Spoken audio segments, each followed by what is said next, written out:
Good morning. Welcome to all participants. Thanks for joining us. This webinar event will be started at 8 a.m. Western Indonesia time.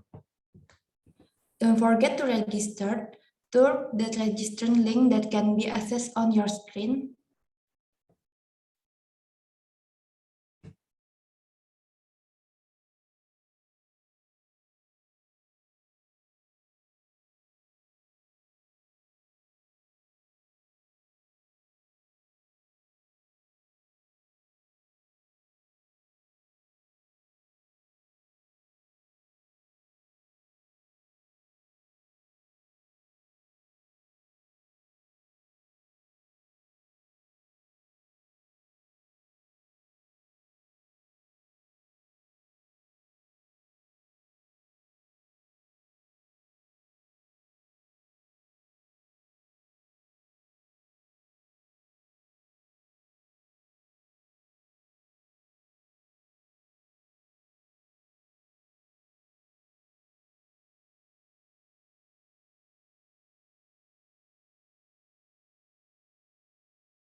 Before we start, don't forget to register through the registration link that can be accessed on your screen.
Bismillahirrahmanirrahim. Assalamualaikum warahmatullahi wabarakatuh. Good morning, ladies and gentlemen. Welcome to International Webinar Center of Data Science, Universitas Islam Indonesia, 2021, Day 1. Today, I am Salu and my partner, Hashfi, it is precious chance for us present here as master of ceremony of this agenda. first of all, thanks to Allah Subhanahu wa Ta'ala, who has been giving us guidance, happiness, health, and mercy, so we can attend and participate in this event without any obstacles. Praise and salutation upon our Prophet Muhammad Sallallahu Alaihi Wasallam, who could save us from the Jahiliyah era. On this special morning, we have several agenda, so allow us to read several sequence of our agenda. First is the opening, which we previously had read together. Second, opening speech from Mr. Thomas Hatta Fudoli, PhD. Third, speaker session part 1. Fourth, break. Fifth, speaker session part 2. The last one is photo session and closing. Before we start, we would like to remind you to fill the link from that can be accessed through the chat box. And please do not forget to write your full name correctly because it will be used for the certificate. Step on the following agenda is the opening speech by Mr. Thomas Hatta Fudoli, PhD, as the head of Center of Data Science Universitas Islam Indonesia. To Mr. Thomas, time is yours. Okay, thank you very much, Hasfi and Salu. Okay, Bismillahirrahmanirrahim. Assalamualaikum warahmatullahi wabarakatuh. Good morning, everyone. Thank you very much for having me here as to welcome you all in this nice, warm, a bit cold morning, at least in here. In our agenda today, international webinar that is held by the Center of Data Science Universitas Islam Indonesia. Let me introduce myself. My name is Thomas Hatta Fudoli, and I'm the head of the Center of Data Science Universitas Islam Indonesia. Once again, I welcome you all in this seminar or webinar, international webinar, and we will have this webinar for 2 days. Today is the day 1, and tomorrow is the day 2. And we will hold this event from 8 to about 11:30 a.m. Jakarta time.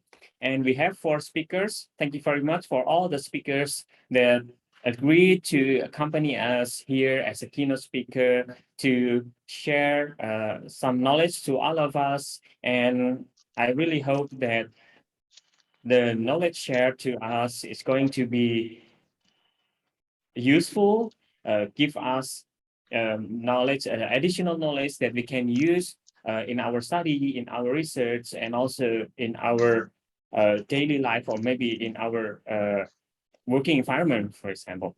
All right. I'd like to say thank you for all 4 speakers today and also for tomorrow's speakers. We have Dr. Ahmad Luthfi from Universitas Islam Indonesia that are going to give a speech about data science for opening government data decision making. And on 10 a.m., we will have Dr. Atika Qazi from University of Brunei Darussalam that will give a topic about, that will share a topic about COVID-19 and application of data analytics.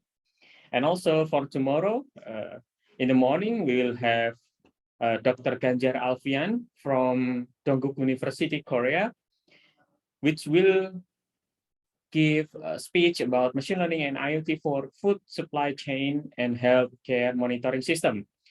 And afterwards, we will have, tomorrow, we will have Dr. Chandra Kusumadewa from Universitas Islam Indonesia that will give a topic about deep reinforcement learning for robot learning.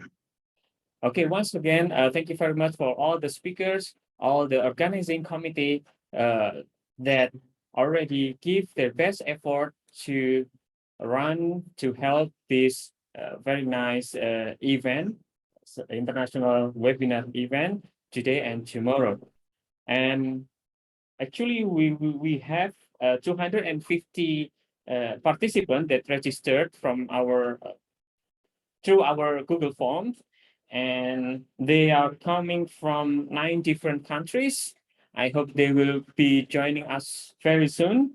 We have a participant from Indonesia, from Saudi of Arabia, from Uni Emirates Arab, from Qatar, from Brunei Darussalam, from Malaysia, from Sudan, from Nigeria, and also from Canada.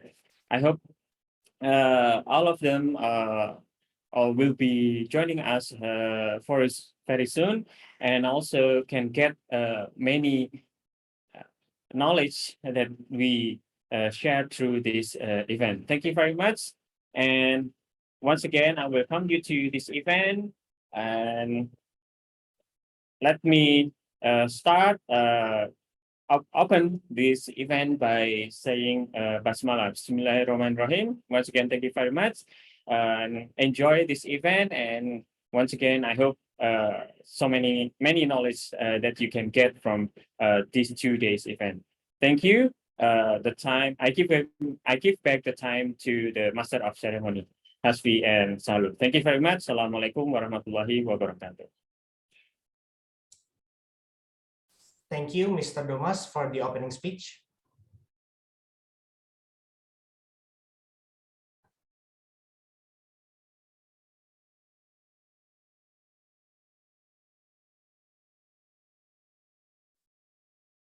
Okay, before we jump to the next session, let me invite all of you, speakers, moderators, and participants to take a picture together. Hopefully, all of you can turn on the camera on. Oh, okay. Sorry, maybe the photo session will be the last again. Will be at the last agenda. Maybe you can. Okay. Okay, let's move on. The next agenda is speaker session part 1 from Dr. Ahmad Luthfi from Universitas Islam Indonesia, entitled Data Science for Opening Government, Data Decision Making. This first talk will be moderated by Mr. Rian Adam Rajagede, ESCOM MCS. Firstly, Mr. Rian is lecturer in Department of Informatics, Universitas Islam Indonesia. He teaches data science fundamentals, deep learning, and game development. He earned his master and bachelor degree from Universitas Gadjah Mada after defending his thesis about deep learning for speech recognition. Mr. Rian has an interest in exploring and exploiting various machine learning methods for solving various problems. He has been involved in a wide range of machine learning projects from chatbot, smart reply system, AI for game, automatic essay scoring, and on-shelf object detection.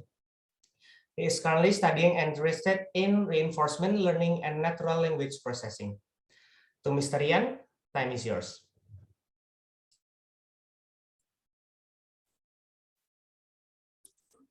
Okay. Can you hear my voice? Is it clear? Yes, very clear. Okay. Okay. Thank you, Salu and Hasfi. Okay. Bismillahirrahmanirrahim. Assalamualaikum warahmatullahi wabarakatuh. Good morning, everyone. In Indonesian time, it's a very cloudy morning. First, I want to say welcome to the first session of webinar Data Science Application for Human Life, organized by Center of Data Science, Universitas Islam Indonesia, or you can call it CDS. Okay, I see some of you is already excited with this event. Hi, Ashraf. Okay, I'm also excited, also a little bit nervous because you can see there's a lot of great speakers today. So I'm Rian, I'm a lecturer and also member of CDS, and I will be the moderator for this session, the first session of webinar Data Science for Human Life. Okay, it's a long title. Okay, This morning, we will hear a presentation from Mr. Ahmad Luthfi. He is my senior. He is a lecturer at Department of Informatics. I think he's already attend. Hi, Mr. Ahmad Luthfi. Mr. Luthfi, can you? Yes, I am. Okay. I'm here already. Okay. How are you, Mr. Luthfi? Great, thank you. Okay. We just met last week, so I think you are in Yogyakarta, like no? Yes, exactly. I'm in Okay. Jakarta right now. So how's the weather in there? Because in Klaten it's very cloudy and gloomy morning. Yes, I think it still stay the same. Jakarta is Okay. now cloudy season, I think. Okay. In some Okay. parts. For me it's quite affect our mood, yeah, in the morning if it's rainy or cloudy. It's but I think in Brunei it's Yeah. also a bit cloudy. I think it's include a large area. I think okay. Okay, before I begin, I want to introduce Mr. Luthfi to all of you. So I will read his CV. So Mr. Luthfi is, as I mentioned before, he is a lecturer and Department of Informatics, Universitas Islam Indonesia. He just completed his doctoral degree this year in information and communication technology from Delft University of Technology in the Netherlands. And yes, what I say in his PhD, he published a lot of high quality publication in various high reputable conference about e-government. So I think today's talk is about one of the recent publication about opening government data decision making. And one of that quite interesting about Mr. Luthfi, I just know from his CV is, so Mr. Luthfi introduced his decision-making support method for opening data to several government agency in the Netherlands. So he introduced his method in the government in the Netherlands, such as the unit data analytics and big data, Custom National Office in Rotterdam, and Department of Knowledge and Advice National Archive in Den Haag, I think, in The Hague. So I think he's a perfect speaker for this topic about e-government and data science for human life. So without further ado, I welcome Mr. Luthfi to start the presentation. Are you ready, Mr. Luthfi? Yes, I am. Okay, so Mr. Luthfi, the Zoom is yours. Okay. So can I share my screen? Yes. Is my screen already? Yes, I can see your presentation. Already in the view? I can see your slide in full screen. Okay, the full screen already. Okay. So thank you, Farian, for a very nice introductions, and Assalamualaikum warahmatullahi wabarakatuh. Hello, everyone. I would like, first of all, to thank the organizers, Center of Data Science, Department of Informatics, Universitas Islam Indonesia. Thanks for inviting me here today. Good morning, ladies and gentlemen, and welcome to my presentations. It is an honor for me to have the opportunity to address such a distinguished audience today. As you can see on the share screens, our topic in this session is data science for opening government data decision making. And today's topic is of particular interest to those of you who are interested in data science studies and also open government data or open data domain in general. So this research is actually based on my experience and expertise during my PhD study for a couple of years ago.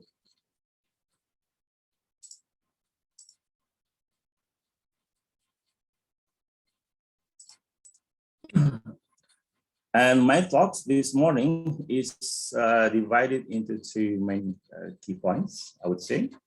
First, I'm going to introduce you about the open government data domain, including open data movements, open data initiatives, and the quest towards opening data by the government data as the primary data provider.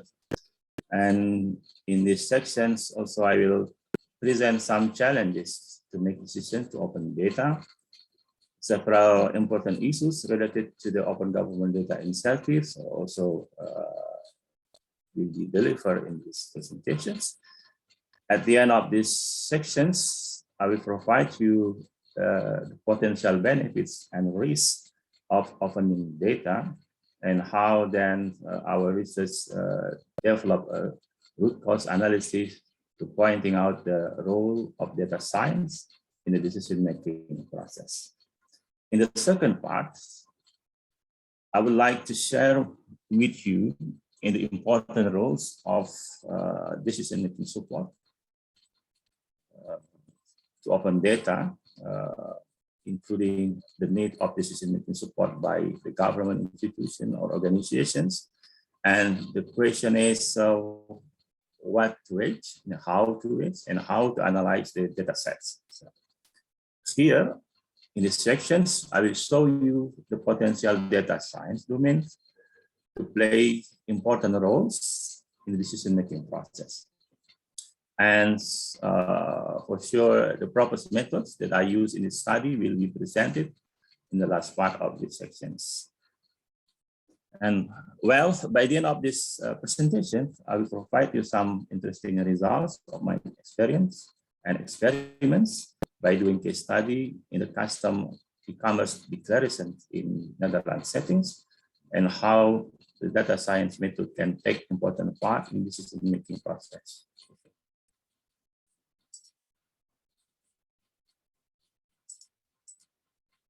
So let's start our presentation with open government data first.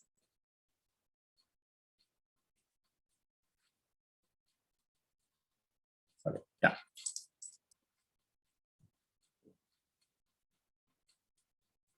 Who any of you doesn't have a prior knowledge and experience in open data domain? So please let me introduce you a couple of terminologies of the open data.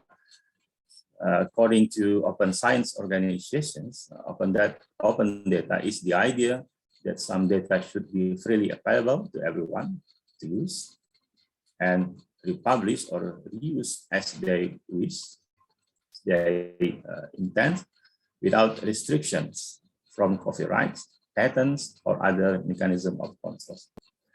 Open government data initiatives are part of the complex and complicated process of government institutions in order to provide more excellent services to the public domain. At this moment, from my understanding, we easily find the collection of the data sets with the different categories in the open government data portal. The data sets are available there. Start from, for example, agriculture data set, energy consumption, transportation data set, or COVID-19 pandemic, for example. And nowadays, also the public expect the government institution to open more get data set to the public, because the citizens of the public really expect to receive to reap many benefits from the open data initiative.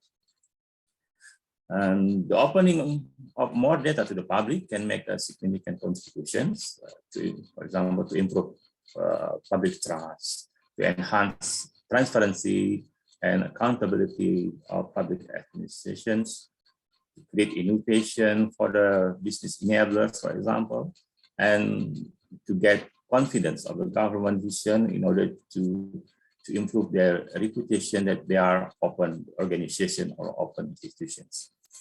Furthermore, I would say open data movement can create other value propositions.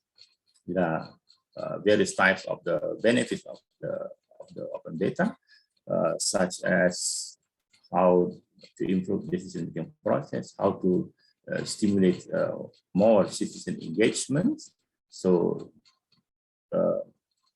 in open government data movements, the government expects not only in the one-way communication, but also two-way communication between the government and the citizens. So citizens can give the feedback to the government by using their data sets and give some feedback in order to improve decision-making process to open data.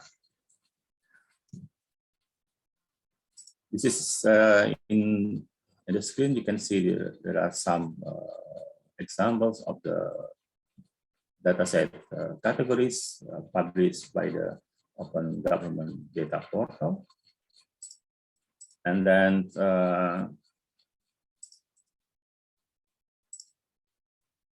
we now discuss about the quest toward opening data.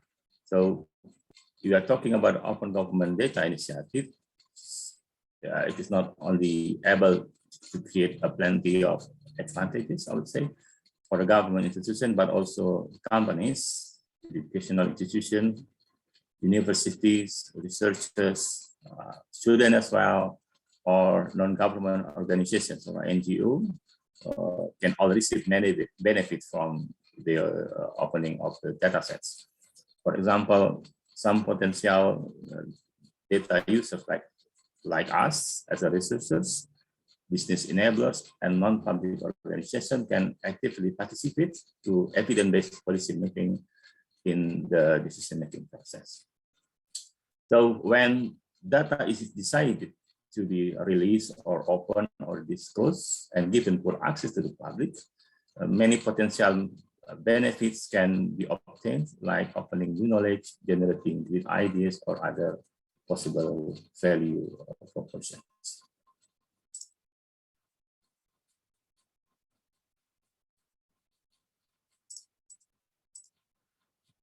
However, from our study, making decision to either open or close the data is not trivial. It's not easy to open the data itself, and sometimes facing several complex situations. In my study, I found various challenges encounter the decision-making process to open data. First, the involvement of the heterogeneous stakeholders.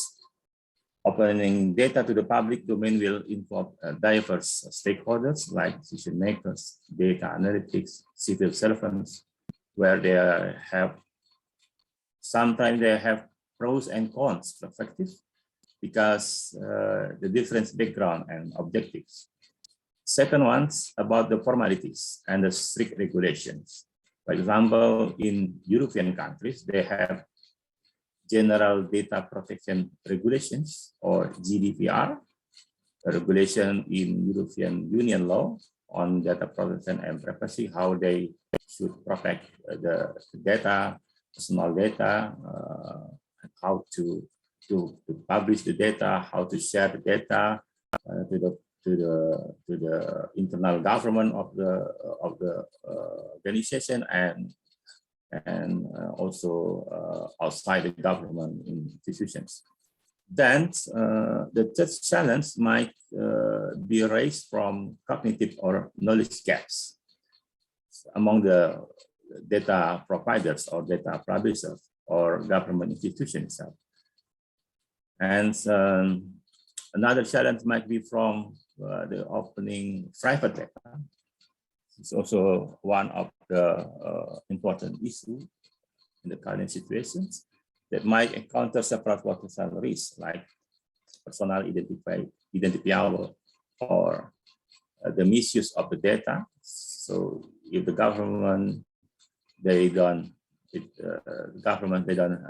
have awareness how to treat the data, how to evaluate the data, how to analyze the data in the proper way. So it is possible that the data itself can encounters several potential risks, and I will tell you later, the next slide, what types of the benefits and risk factors that could be transferred from the Open Government Data Initiative.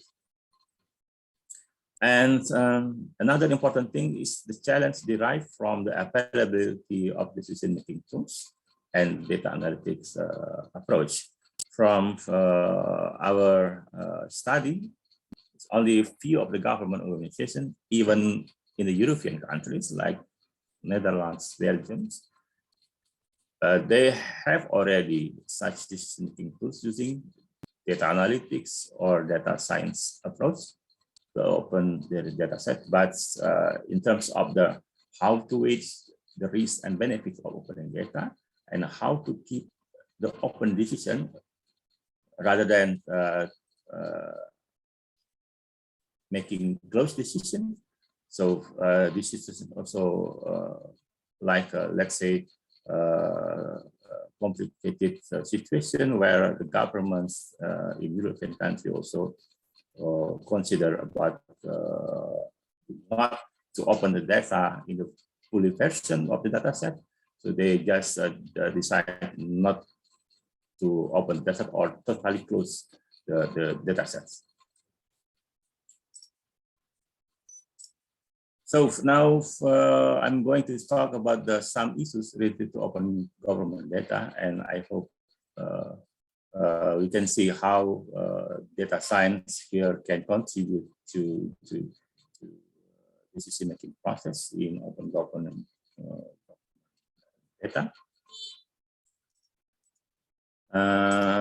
Let's start with the first issue. It's about the merits or the benefits of opening data. In our research, we found some real interesting perspective regarding pros and cons in open more the data, the public domain. But since open government data release in 2007, if I'm not mistaken, by the 30 Open Data Finance in Sebastopol, California, and since then, the open government data is proven to give many benefits such as transparency, accountability, in order to stimulate citizen engagement and business innovations are drivers, let's say the drivers to open more data.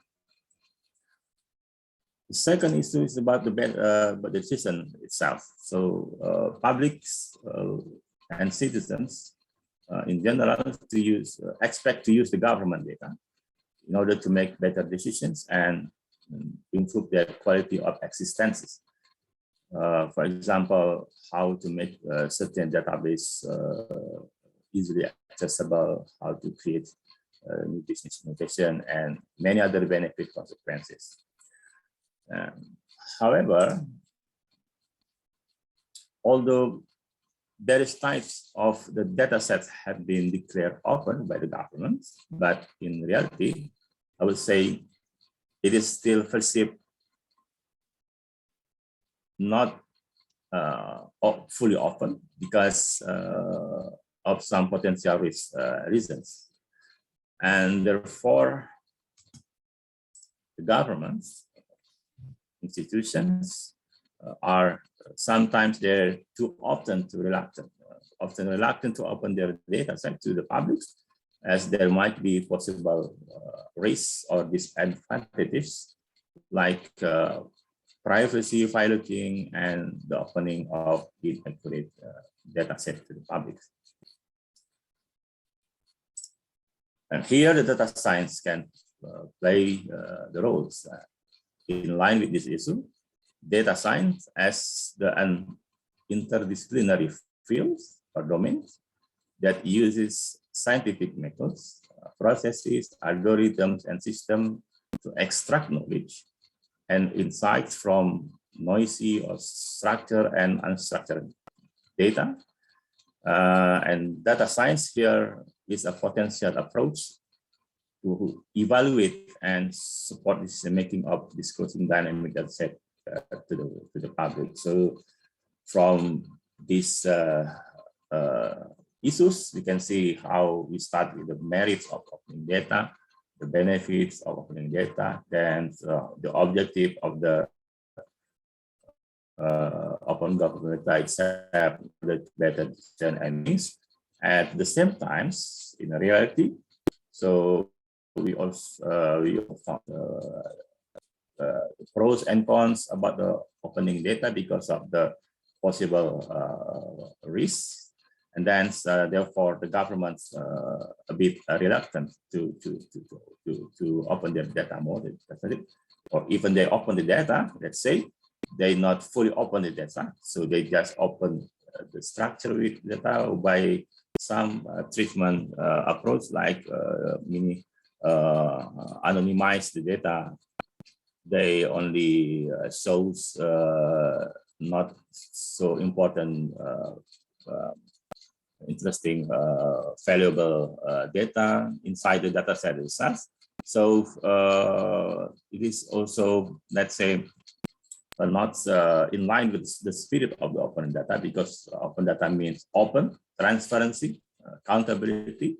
So if the government open their data, not only the full versions, so which means there are less benefits that can be reaped by the publics, for example. Then let me show you the typical benefits of opening data. Yeah, if we are talking about the potential benefits of opening data, so based on my study, we did such a literature review process in order to define and to classify the various type of the benefits, and to mention few of them, like transparency, how the public expect to get more information about the government programs, agendas to improve public services, how the government shows, for example, in the e-procurement data set, they expect that the citizen or public can see how the transparency government is. And the second one, the benefits derived from the accountability issues. So accountability here, where the governments can meet a particular milestone for public scrutiny, and then the new innovations. And new innovation here means the government can promote economic growth and same opportunities to entrepreneurship ideas, for instance.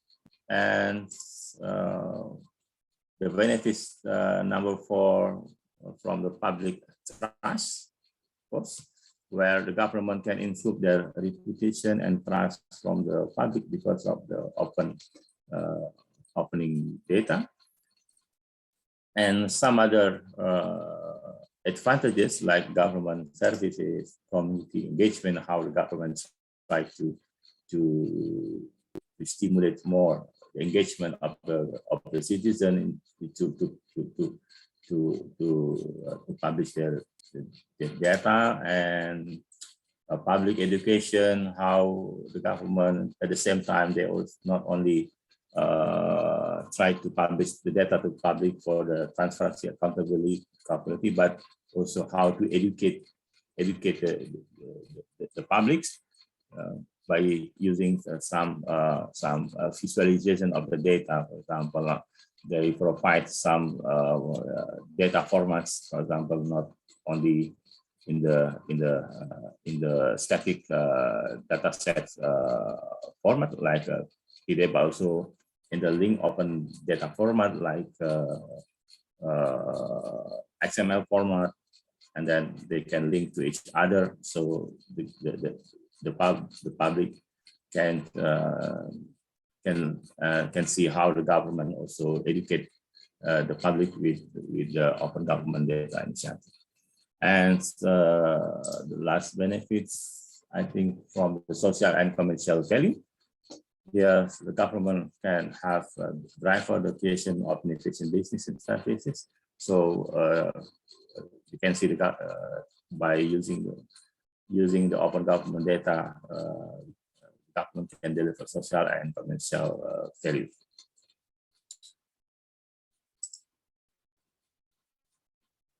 Yeah, and then at the same time, during the opening data by the government, yeah, open government data, but data also can raise some potential risks. The risk factor derived from the data accuracy because of the data entry mistake, for example, because of the flow data entry process of the data analytics or data operator, data misuse, things can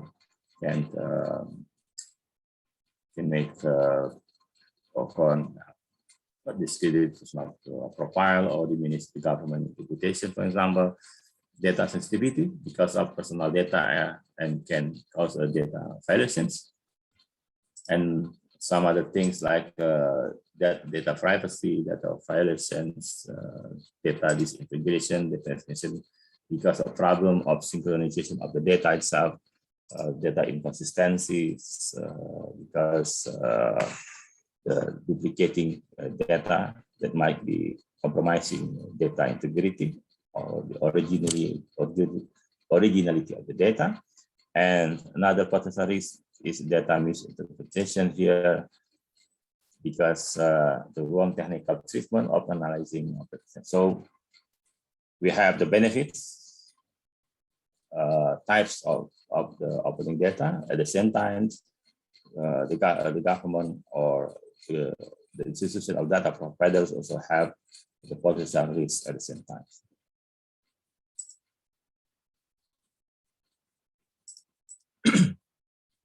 So, ladies and gentlemen, our research shows that there might be requires decision-making support tools using an intelligent methods and data science approaches. On the screens here, you can see the root cause analysis in our study in order to prove that it is important to involve data science methods in order to have the government create potential risk, costs, and benefits of opening data. We start our research with the main issues regarding the reluctance of the government to open more data. And the question is why?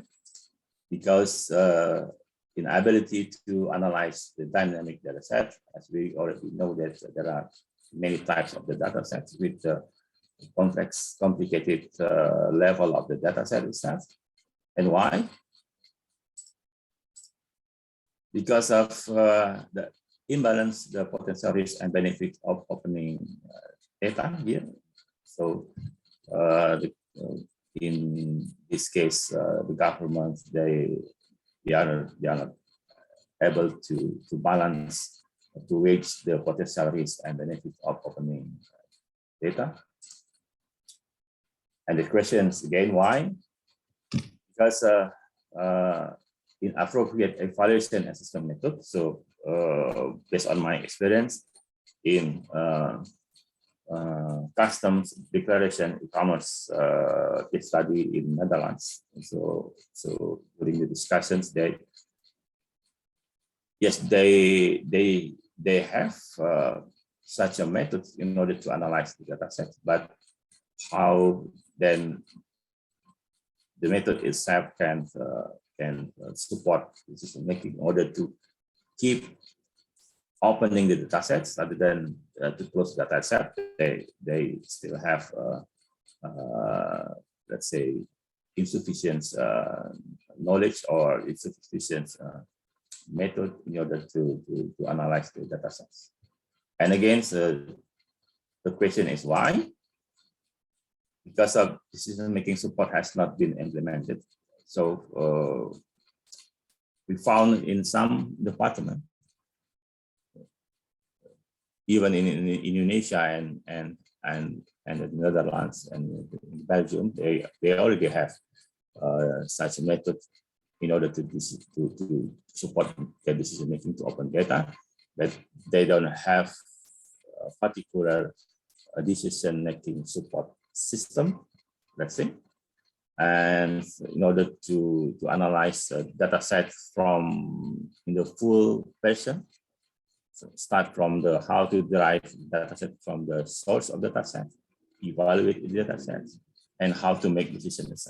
So based on my experiment, when I presented and introduced my method in the custom declaration in Netherlands, so they are interested to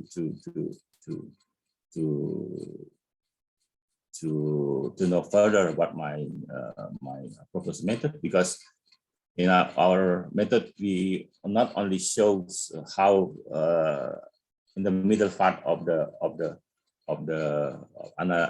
analyzing the data sets, but also we start from the beginning, from the extract, how to extract the data set, how to transform the data set, and how to load the data set or ETL process, then how the government or the decision maker decide the data sets. And the important thing is, in decision making support requirements, we need to iterate the process, because sometimes if we decide not to open the data set, but because of the request or the aspect of the public, they are really need to open data set, then we need to iterate the process, and until we change the decisions by, for example, let's say not close the data set or open data sets, but we also provide some alternative decision, like by giving limited access and also suppressions the data set. So now let's continue about the countermeasure. So the countermeasure is how we solve the problem. Yes, we propose the use of intelligence systems. The intelligence system means such specific algorithms, machine learning approach, and big data analytics, and also the data science approach here, in order to combine the theories and how we can deliver the new findings and new methods to help the government to analyze their data. And then in my study, there are several methods that we can use to help analyze the data set. So then I stand for 3 methods at a time. So I'm using the causal modeling and Bayesian networks in order to represent the cause and effect of opening data.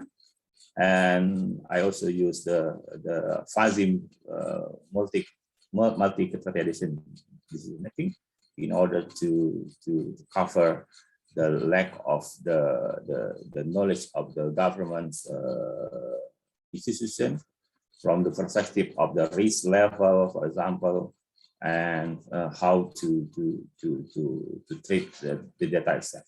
And the third method, we use decision tree analysis. Decision tree analysis here, we try to analyze the data set, not only for the technical issues, but also from the high level issues, from the government in the financial issues. So that's why decision tree here, we provide the costs and the benefits of opening data. So I can show you how the decision tree works later on in the next slides.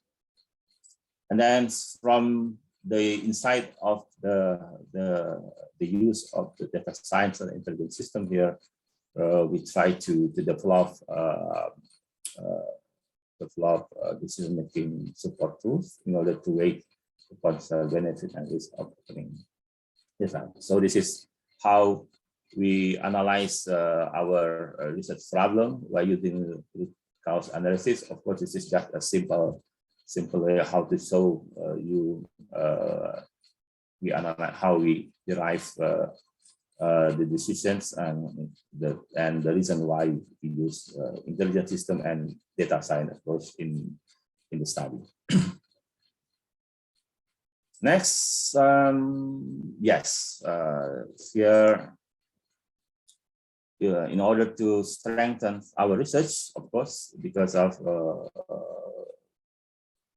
practical perspectives is important in order to solve the problem, but we also consider about the theoretical backgrounds here. So here we have three different domains in our study. First, open government data. So if you are talking about open government data, so we consider about the transparency, accountability, unification, public trust, government services, and many other things. And the second one, we also need to explore more about the decision-making support. So what is the decision-making support domain, also related to the decision-making support cycle, because in decision-making support, we need to iterate decisions, multi-criteria decision-making, because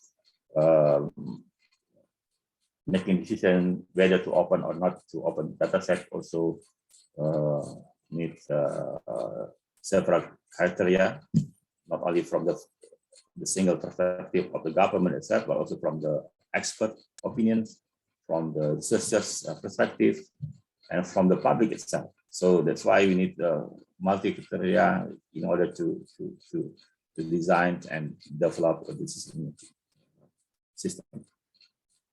And the third one, we try to include the data science here by using some approach like you can use a Bayesian in order to analyze causalities and the cause and effect of open data.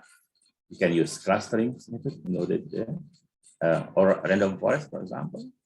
So the data science here can include, if you find several literatures, they provide open government data and decision-making support. But now we try to include the data science here and becoming our potential research.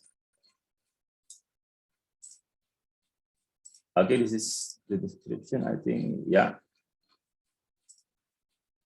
Then we are going to discuss about decision-making in open government data in the second half of my presentation. I would like to present you our decision-making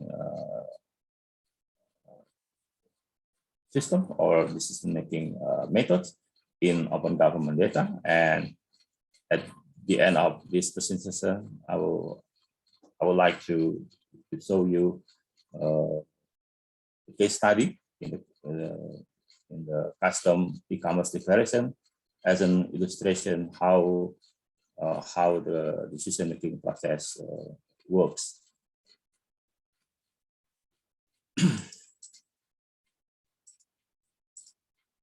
Yeah, I start with the need or the requirement of the decision-making support. In the prior presentations, I have already presented some issues related to the open government data initiative. Even though the potential disadvantages are often dominating the decision to open data, government institutions have no means, have no ideas or no experiences and methods to analyze the advantages and disadvantages of opening data. At the same time, it is possible for us to minimize disadvantages or risks or costs and other adverse effects, let's say, by taking measures, several data treatments and data analytic approach, like providing causal relationship between the risk and benefit of opening data. However, the decision-making support is able to weigh the risk and benefit factors when we try to develop, we combine the three main domain, like I showed you before: government institutions perspective, decision making or policy making perspective, related to the regulations and the formalities, and we include the data science domain in order to strengthen the decision making process. And what to expect? The big question is what to expect here. And we have the benefits factors that I show you in the prior presentations. We have the public services, citizen engagement, availability, and better decision, innovation, reusability, and many other things. At the same time, you also consider about the potential risks, like misuse of data, sensitivity of the data, the misinterpretation of the data, the conflict of the data sets, the ownership of the data set, and possibility of the leakage of the data set. And the challenge is how then we can weigh the benefit and risk of opening data. We keep the benefits higher or heavier here, and then the risk by using decision making support and the data science technique. So we can see how we try to keep the benefits rather than the risks, by providing some alternative decisions, not only binary decision, I would say, like close or open the data set, but also we provide several alternative decisions, like opening the data sets, giving the limited access of the data set, treatment of the data set, or even close the data set if we found that there is very high risk of the data set.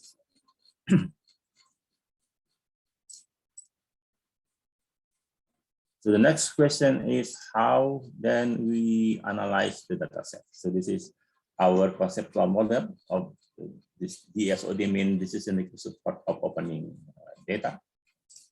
So we start with the source of the data sets from the data providers. Data providers can be from government agencies, from the non-government agencies. Then we select the data sets. So we need to define the targeted data set. For example, health record data set, procurement data set, custom declaration data set, or transportation data set, or COVID-19 pandemic data set. So we select the data set, then we evaluate the data set by using the data science methods here. We use causal modeling, Bayesian belief network, decision tree clustering, random forest in order to analyze, to evaluate the data sets. And then we weight the data set. So from the evaluation results, we weight the data set. So we can weight the data set from the perspective of the risk and benefits data set. In my study, I'm using the fairwise comparison matrix. So here we can say if the data set, for example, we analyze the attribute of the personal name or full name of the personal identity. So we can weight whether if the opening of the full name directly to the public can reap benefit, or at the same time potential risk. So we can measure and we can compare to each other. So then we can get the value by quantify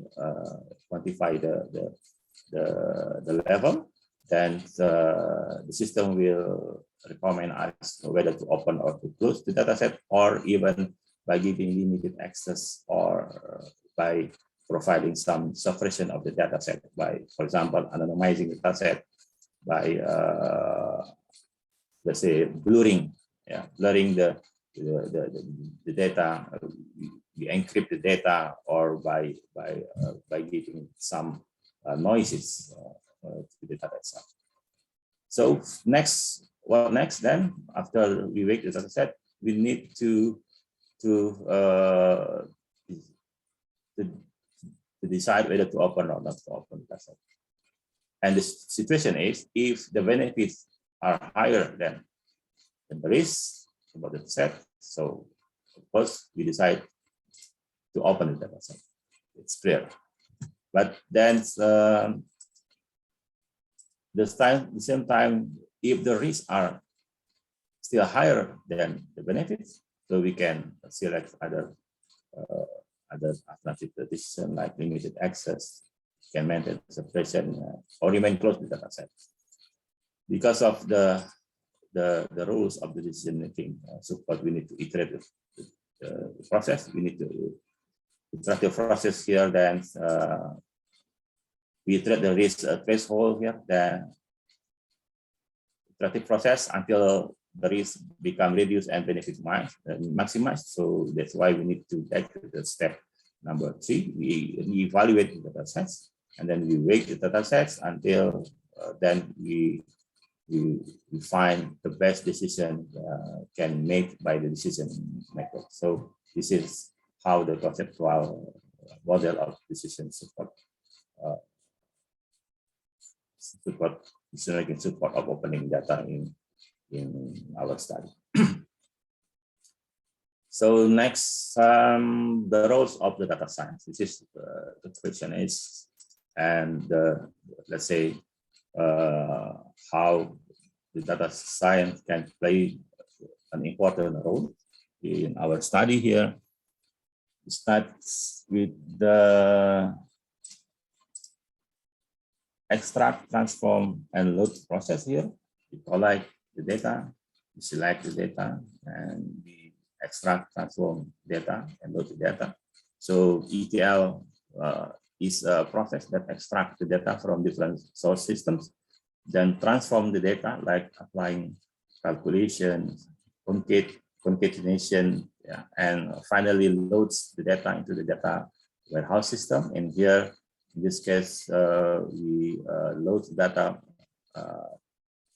into the open data portal.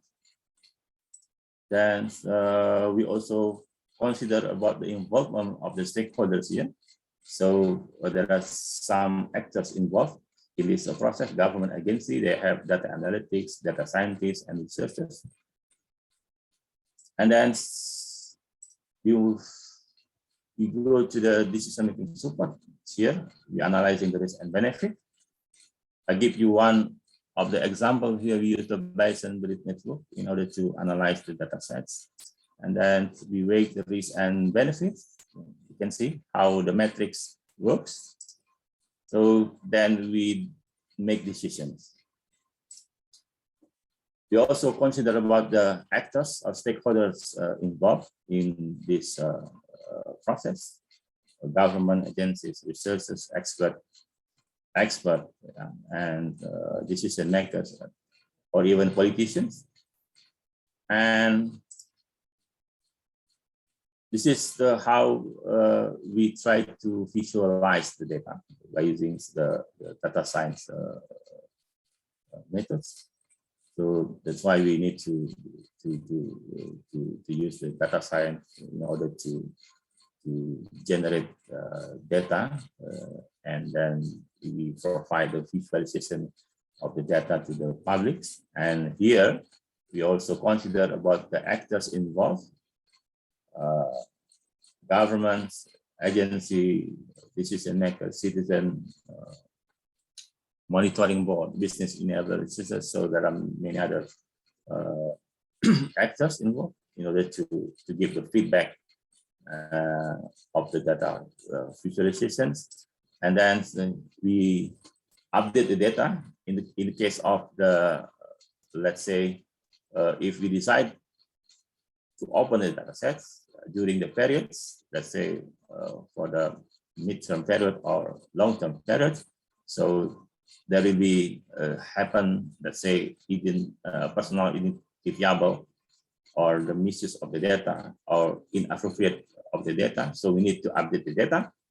So that's why we need the actors involved here, like the government agency, data scientists, system experts. So like the conceptual model that I presented before, we also need to iterate the process. So this is the roles of how the data science can play in this case. So the proposed method here, like I presented before, there are various types of the methods that we can use. So in our study, we use 3 different methods in order to cover or represent the requirements of the government to open or to disclose the data. Ladies and gentlemen, in the literature, there are various methods used. Yeah. So the methods like front-text risk analysis, what else? Cost-benefit analysis. So we also use, we can also use risk metric analysis, night Bayesian or Bayesian belief network, fuzzy multivariate, decision tree, and for the Bayesian belief network here, you can see on the screens. So the objective is to capture the strength of the causal links, to define the causes and effect under synthesis. For example, data misuse here. So the misuse is because of the data sensitivity and data ownership, and how data ownership itself can affect from the various type of the possibility of the metadata scanning, fake or misleading data lineage, and fuzzy multi-criteria decision making here in order to assess the alternative selection to predetermined criteria of the opening data, because sometimes governments, they don't care about the causalities, yeah, from my experience, but they only care about the alternative selections. So for example, if you are talking about the data sensitivity issues, so the government say, oh, we don't care about the causality, but we consider about the alternative selection. So then the third method that we propose at the time is decision tree analysis. This is also based on our interview sections during the research. They also consider, the government also consider not only for the technical problem, technological part, in institutional or organizational perspective, but also from the financial issues like cost and benefit. That's why we use also decision tree analysis in order to provide the information how much money, yeah, how much investment or financial that need to governments to analyze in order to open the data sets. So here, for example, by opening data sets, so we need to consider about the data maintenance. Yes, it's about 7,000 euros in one of decisions. At the same time, open data set also without data maintenance 2,000 euros. So the government can analyze and decide whether to open or not to open. And by giving limited access, for example, data maintenance 5,000 euros, and without data maintenance 1,000 euros. And by here, then I think the government might select the limited access data set with the least cost. 1,000 euros here, it can be 2,000 euros with open data set. So this is depend on how government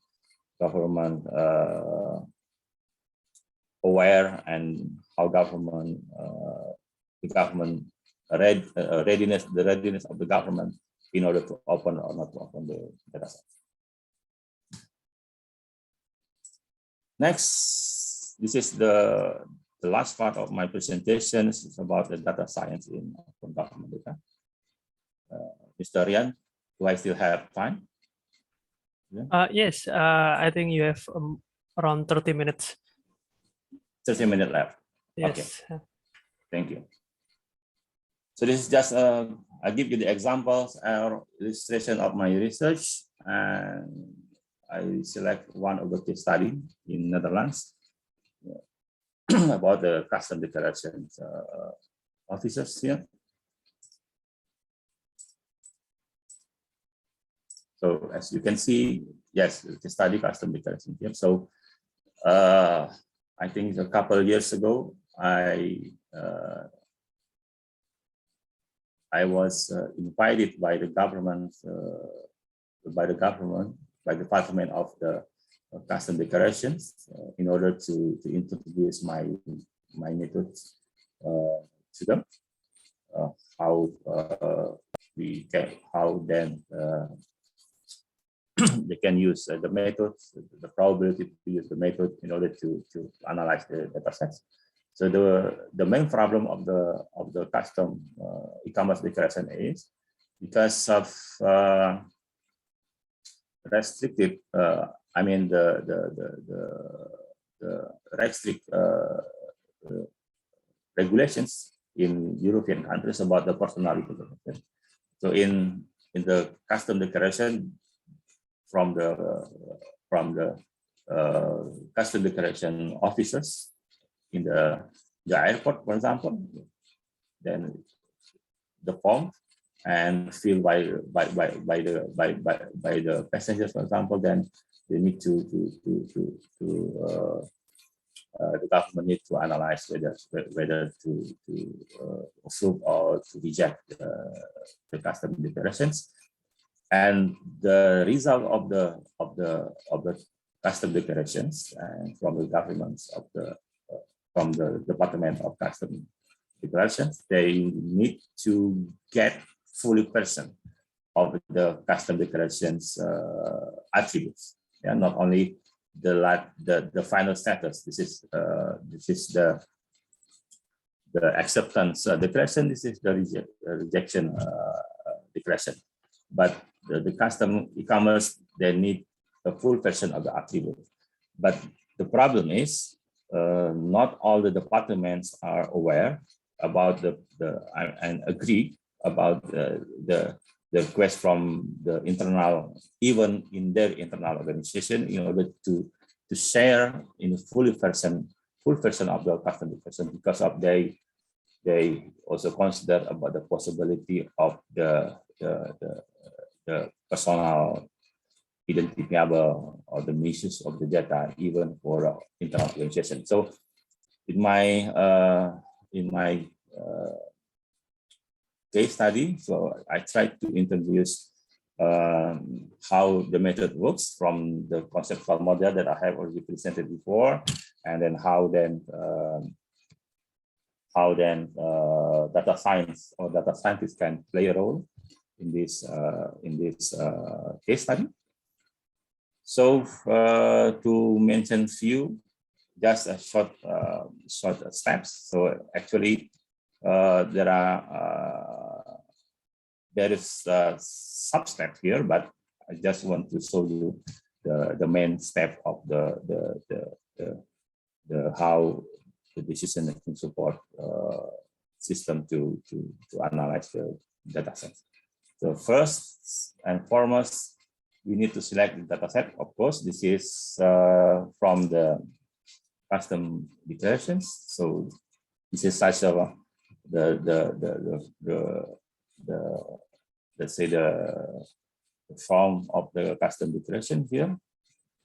So they give me the empty or the blank sheet of the custom declaration form, and they ask me to analyze whether which one the data set could be potential risk more than which one the benefits one.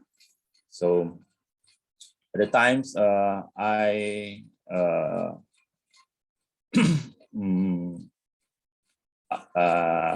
I have the golden opportunity to interview some expert there from the risk analysis and data analytics in order to help me to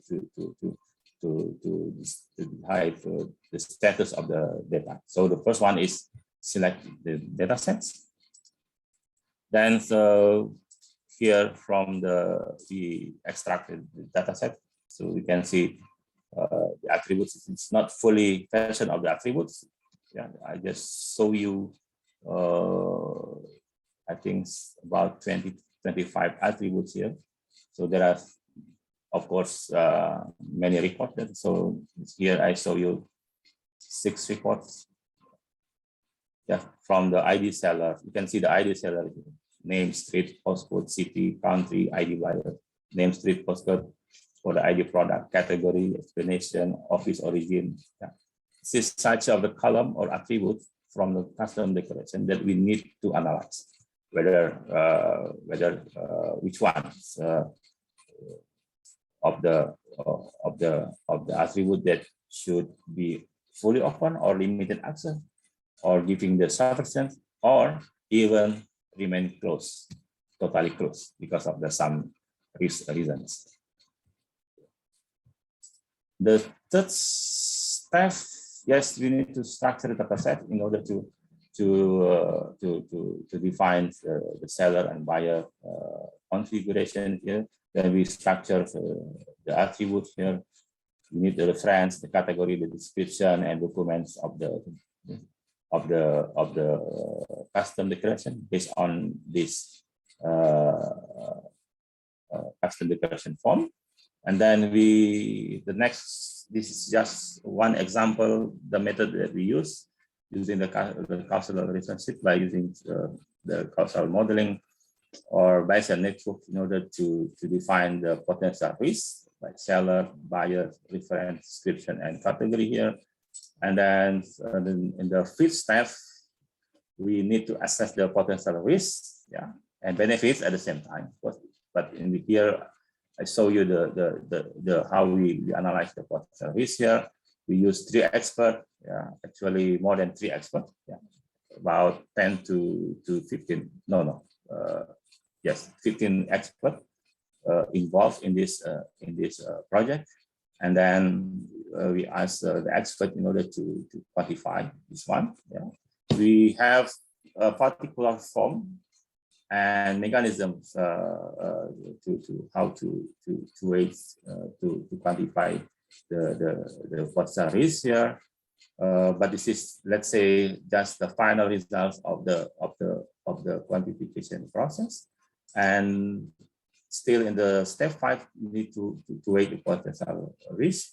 You can see the columns here and expert 1, expert 2, and expert 3 with the different colors of the status.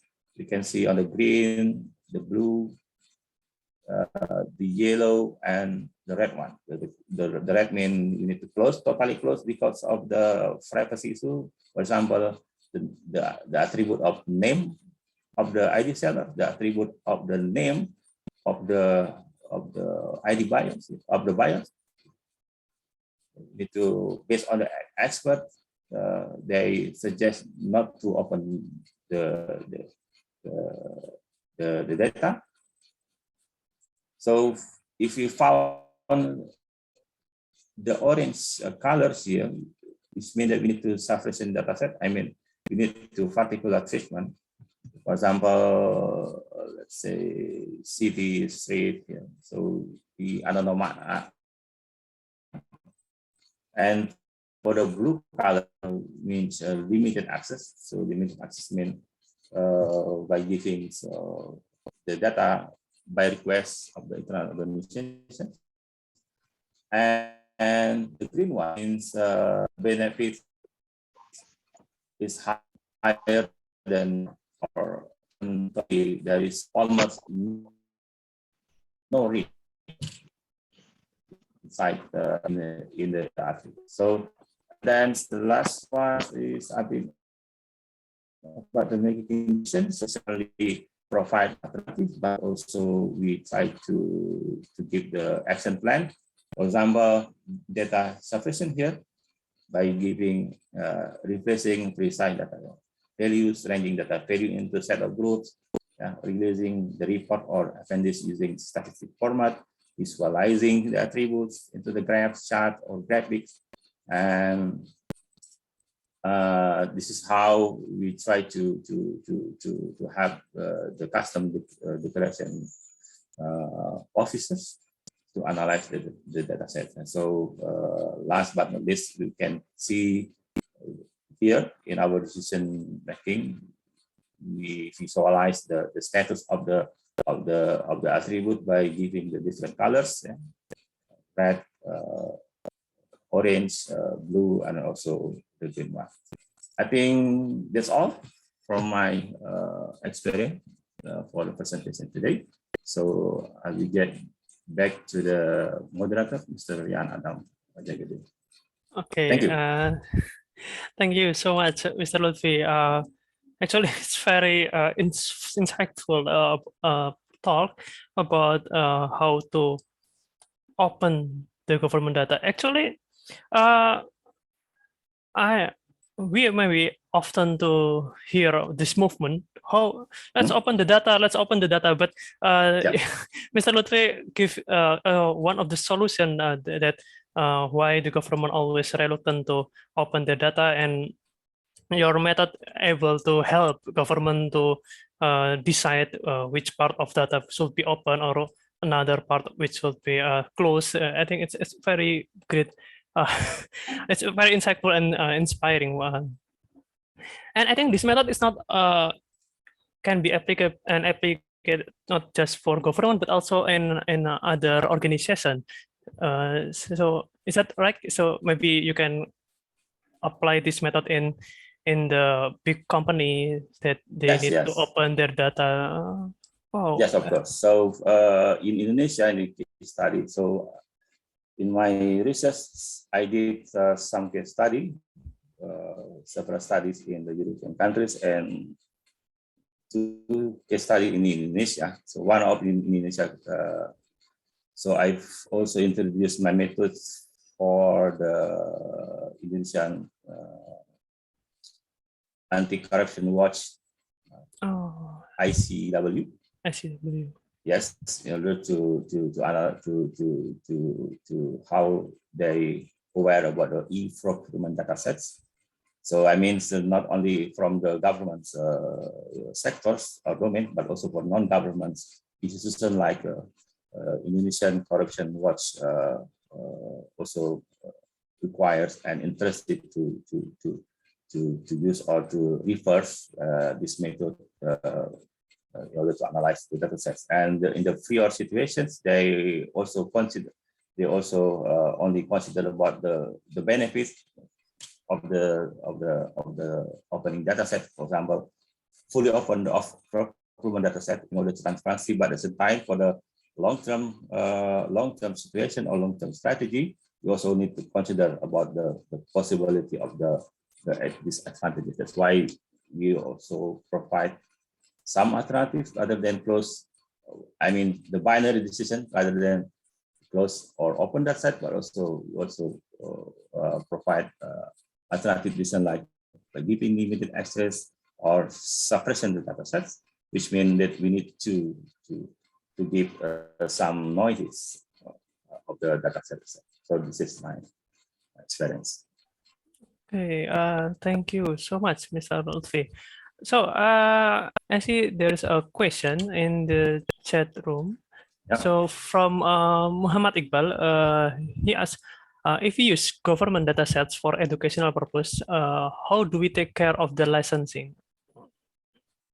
Licensing. Yes. So, data license, right? Yes, yes, it's also one of the important issue about the data license. So if you see my previous or my career synthesis, data license is one of the potential disadvantages issues when the government or educational institution let's say they don't have awareness to the data license. So actually, in open government data initiatives, we try not to we try to avoid data license issue in terms of the copyrights, something like that. So this is just to avoid some issue in the data license. But the thing is, we need to give the reference. For example, some open government data portal in Indonesia. Also, they mentioned about the reference of the status of the dataset. This is the owner dataset belongs to. Dataset belongs to. This is about the license, but the ownership of the dataset. So, if not, or else, this is a problem that I said that if we try to open datasets, fully version of dataset, but if we don't care, or we don't aware about the possibility of the potential disadvantage, or let's say the public will try to ask the government to close dataset because of the data licensing. So that is from my point of view. Okay, thank you. Okay, to all participants, if you have any question, feel free to chat, or you can raise your hand if you want to say it directly. And also, don't forget to register to this webinar through the link in the chat room. Okay, I think there is a question from Mr. Fatan. He raised his hand. Maybe you want to ask directly. Yes, yes. Okay. Thank you, Pak Rian, for the opportunity. So I have one question to Pak Luthfi. Thank you for the presentation, very nice presentation. So I have a question here. In the root cause analysis, you mentioned that about the dynamic dataset, right? And could you please explain more about it? And why is it called dynamic, and how dynamic is it? Maybe you can give us some example about the dynamic dataset. Thank you very much. Okay, thank you for Mr. Fatan for the question. It's also a very nice question for me. So one of the requirements of the opening dataset is dataset should be machine readable. Machine readable means that if the government open the data by several types of dataset, for example, from the CSV format, CSV, XML, database, or many other things formats. So this is from my understanding how the dynamic format, dynamic format of the dataset. So the requirements of the decision making support, they need to dataset itself can be machine readable format. So because from my experience, when I try to explore some open data format portal, then we try to download some datasets, CSV. Even CSV format is a very basic level of the dataset, let's say. Then when we try to analyze dataset, there's the empty value. There's no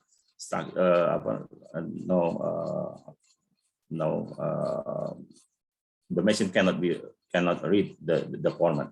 So the things about the dynamic itself, again, it's about how we can analyze the dataset from the various types of the datasets and formats. So because of the machine readable requirement. So this is from my perspective. Okay, Mr. Fatan, you have any comment? Yes. No. Thank you very much for the answer. Okay. Okay. Thank you, Mr. Fatan and Mr. Luthfi. And so, if you have any question, I'm still waiting in the chat room. Okay, but I have a question actually. So, Mr. Luthfi, in your pipeline, I think one of the crucial part is in the weighting the component of the data. So Yes. and your method propose to use an expert to Yeah. weighting the part of data. Uh, Yeah. So can you maybe you can explain how to choose those experts because I think there's a lot of consideration to choosing expert because if the expert is Yes. from one institution, maybe they have Yeah. some yes, maybe you can tell more. Yes, that's also very interesting questions. Yes. So this is also one of my concerns about how to select the experts. It's not easy to find the expert itself because in the government institution sometimes we are not easy to find the expert itself in the data analytics, the risk analysis. That's why for the expert, we try to combine not only from the government institution, but also we involve researchers, practitioners in the risk open data.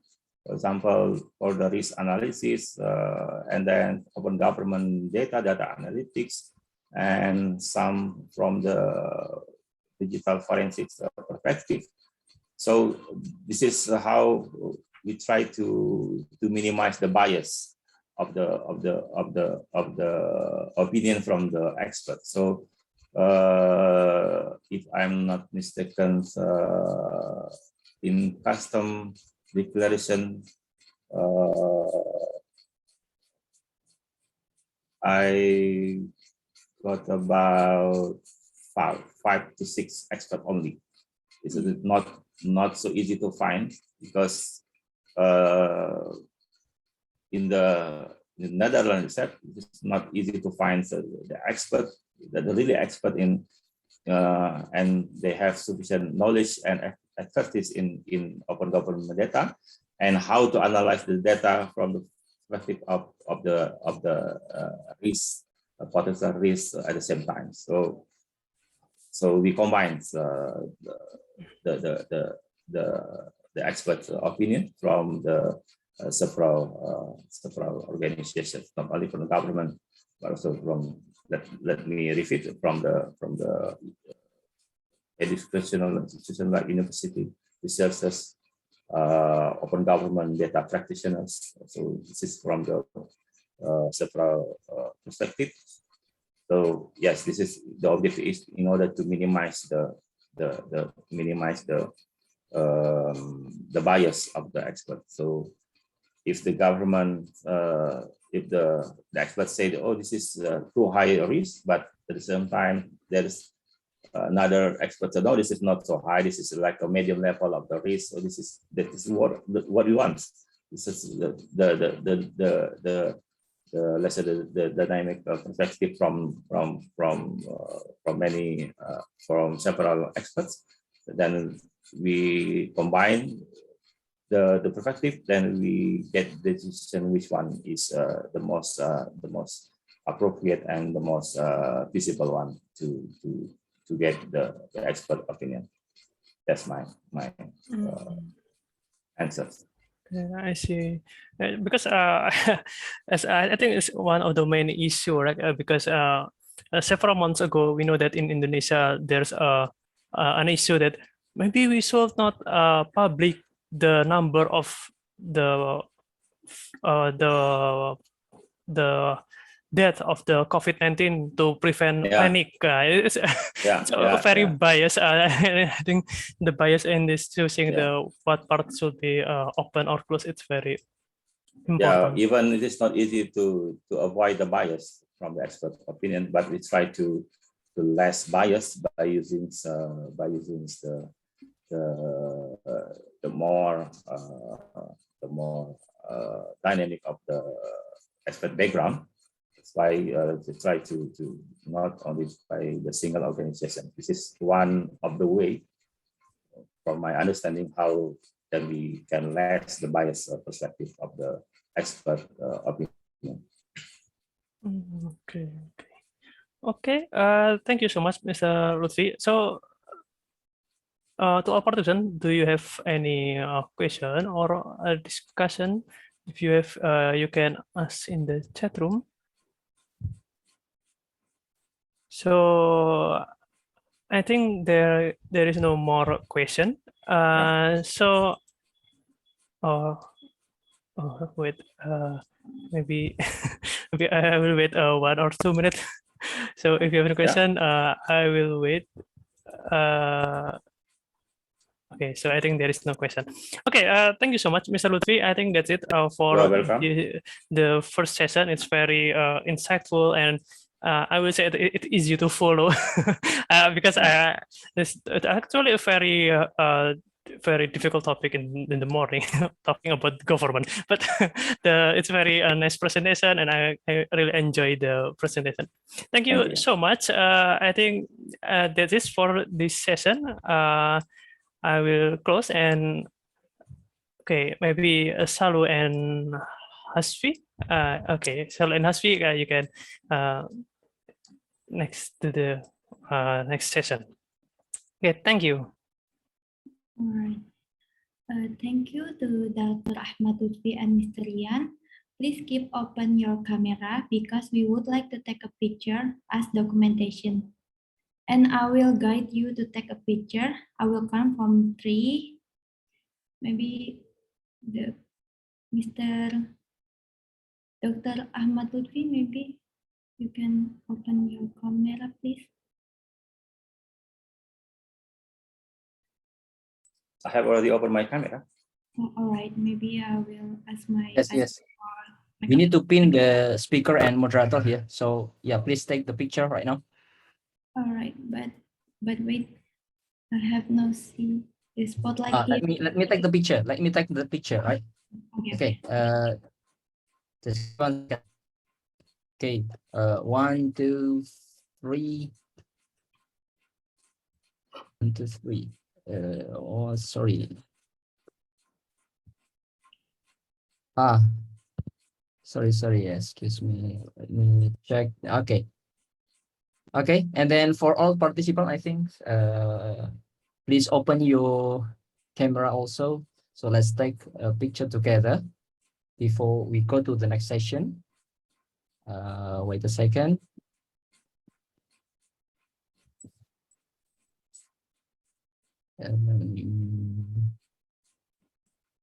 But Salu, could you please help me to take the picture, and then Sure, sir. All right. we may count 1, 2, 3. Yeah, I will count from 3. Okay, get ready. 3, 2, 1. Again, we have wait, we have 4. Okay, all right. We have 4 different parts here. Yeah, there's a 4 part. All right. I will count from 3. 3, 2, 1. Cheese.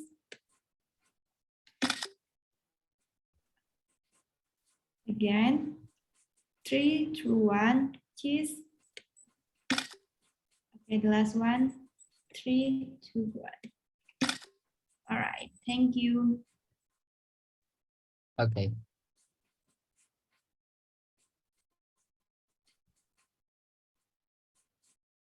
Okay, go back to you, Mbak Salu and Mas Hasfi. All right. Mas Hasfi, if you...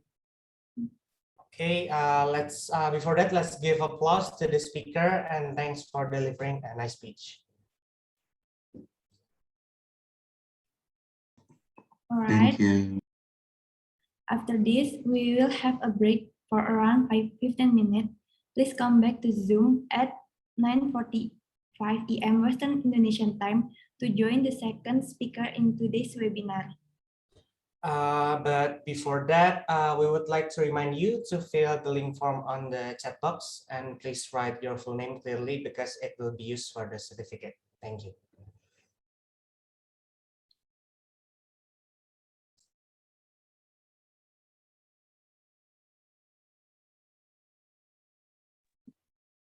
Thank you, Pak Iriam. Thank you, Pak Luthfi.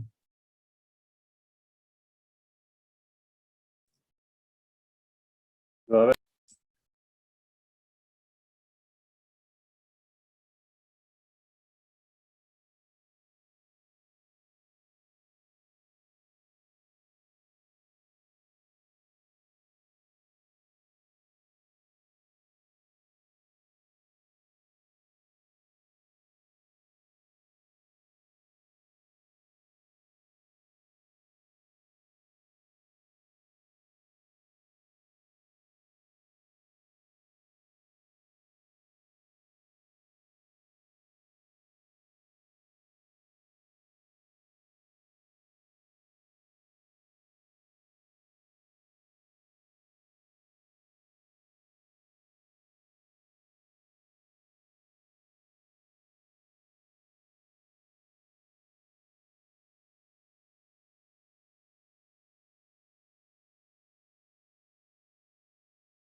Ladies and gentlemen, the next session is going to start in 5 minutes. Thank you.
Before we start, don't forget to register through the registration link that can be accessed on your screen.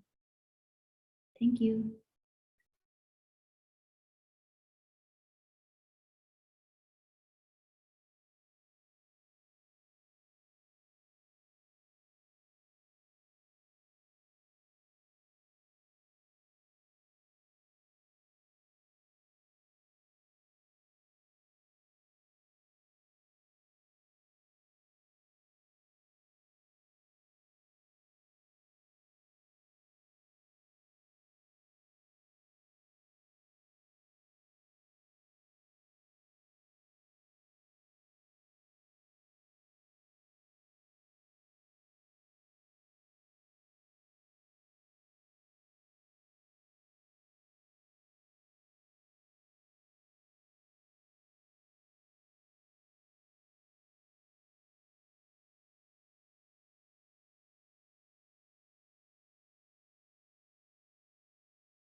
All right, we will now continue our event.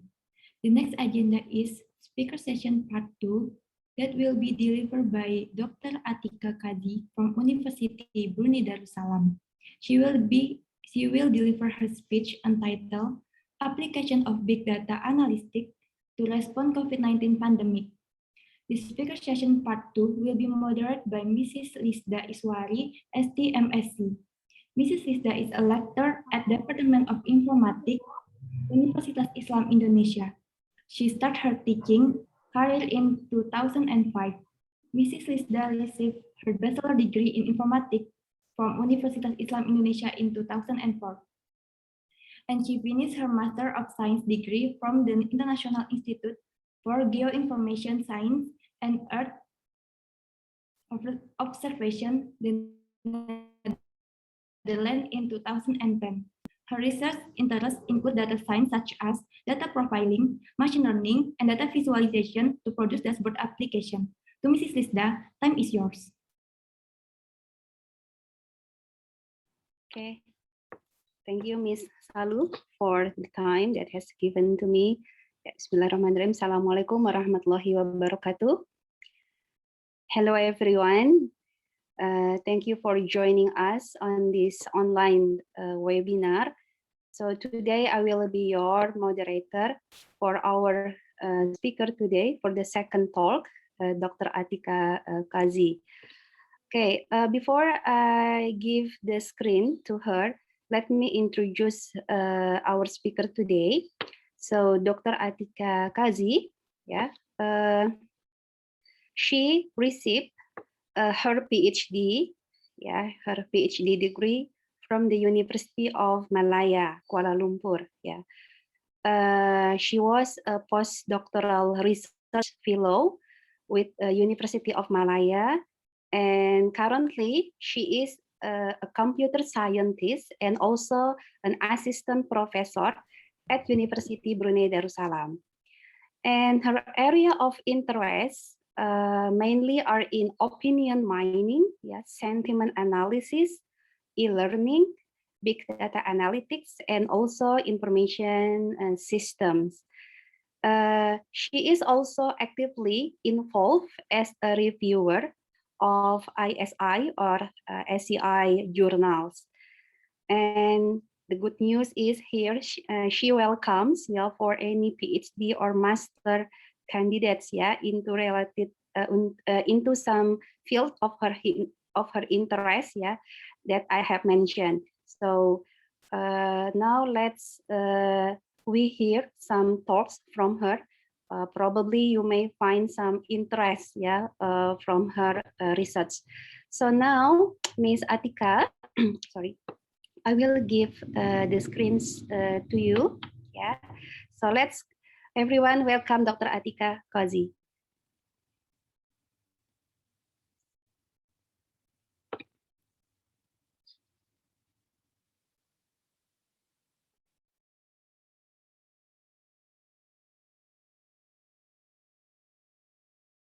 Okay, do we have Ms. Atika here?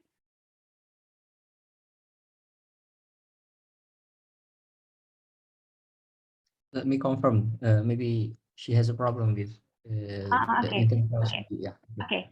So before we give the screen to her, while we are waiting for her, let me tell some of her interests, especially that are related with our topic today.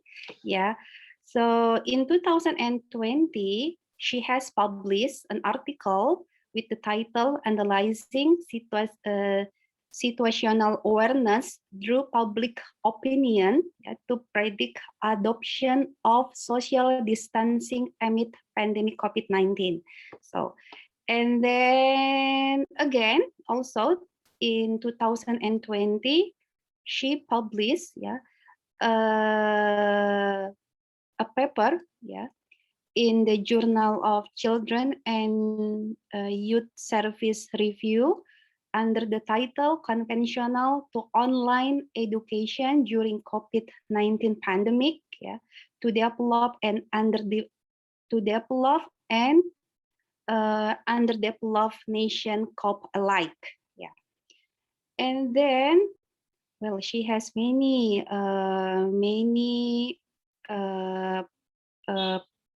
publication with are dealing with the opinion mining here.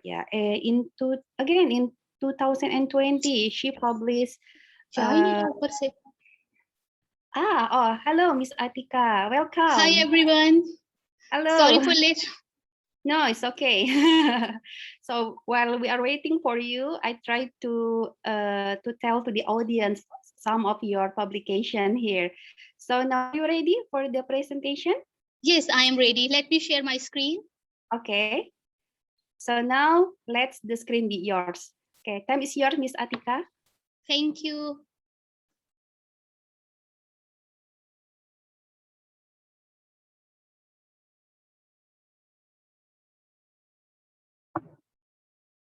Hello everyone, morning, and thanks. First of all, thank you so much for inviting me to participate in this seminar. So this is the topic of my seminar today, webinar today, applications of big data analytics to respond COVID-19 pandemic. Before we proceed with this, I would like to request you kindly help me to fill out a small survey. Okay, let me share the link with you guys. 1 minute.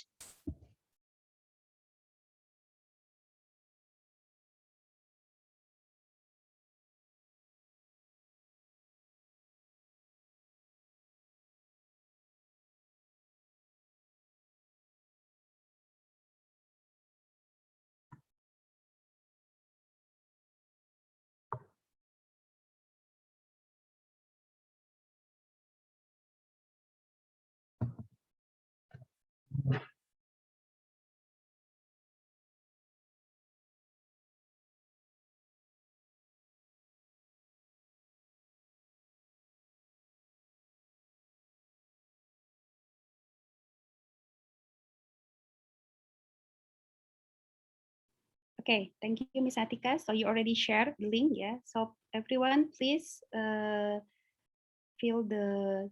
There are some questions here, yeah. Yeah, just 4 to 5 questions to make the session interactive. After 5 minutes, I will proceed. Thank you, everyone.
Okay, let me proceed, everyone. I hope it is filled already. Okay, so this is the outline of my webinar today. I will give a brief introduction because it is in big data, application of big data analytics in connection with health sciences, COVID-19. That's why COVID-19 data and big data, their applications, opportunities and challenges and future directions. So as we all are well aware about big data is a trending technology. It is a field that treats ways to analyze, systematically extract the information. It helps to handle a large amount of data that is complex to categorize and process using traditional database applications.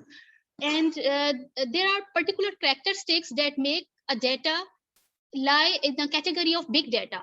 There are the main categories or distinguished qualities are known as 5 V's of big data.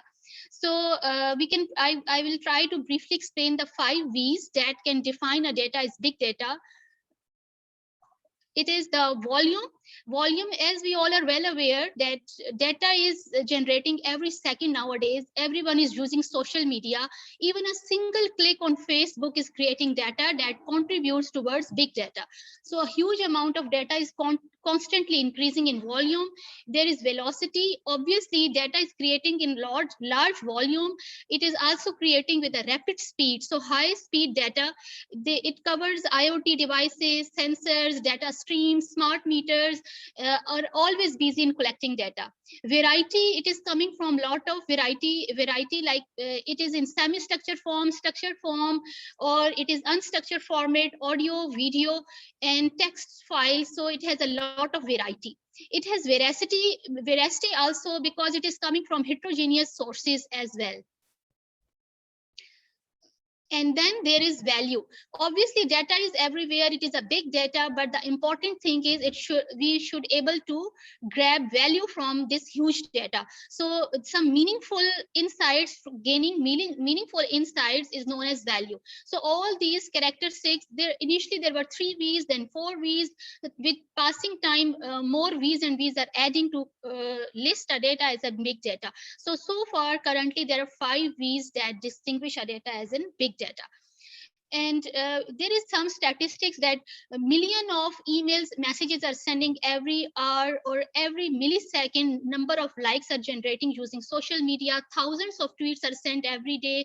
And even nowadays, homes in domestic use, there are smart meters that are using sending signals using IoT for the contribution of electricity, and all that things are contributing towards big data.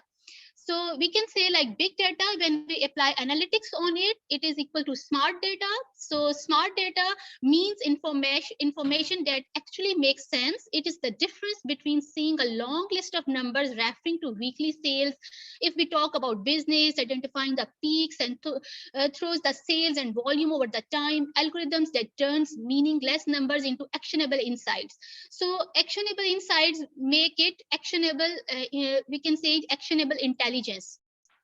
So actionable intelligence is an insight or prediction that can help you to gain a competitive edge over competitors. Big data applications are not limited to business, but are every aspect of life: health sciences, business science, organizations, education sector, and everywhere. But I have noted down some of the examples taking from, you can say, business areas to make it understand, and health sciences. It helps for the future prediction as well. It improves in decision making. Actionable intelligence is derived using big data analysis.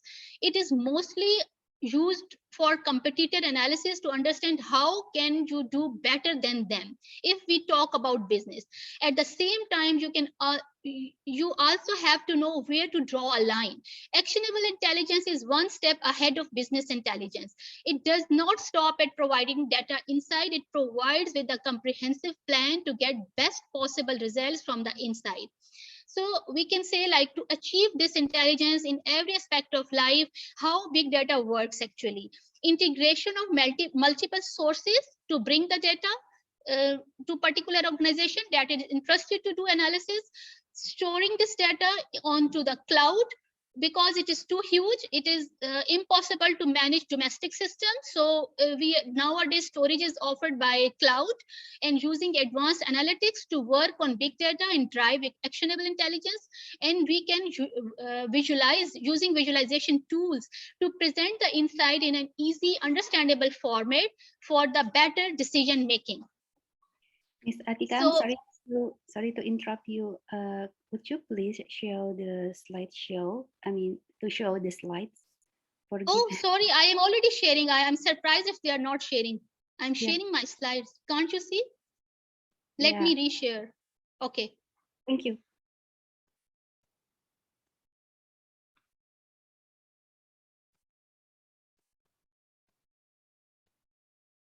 Can you see it now?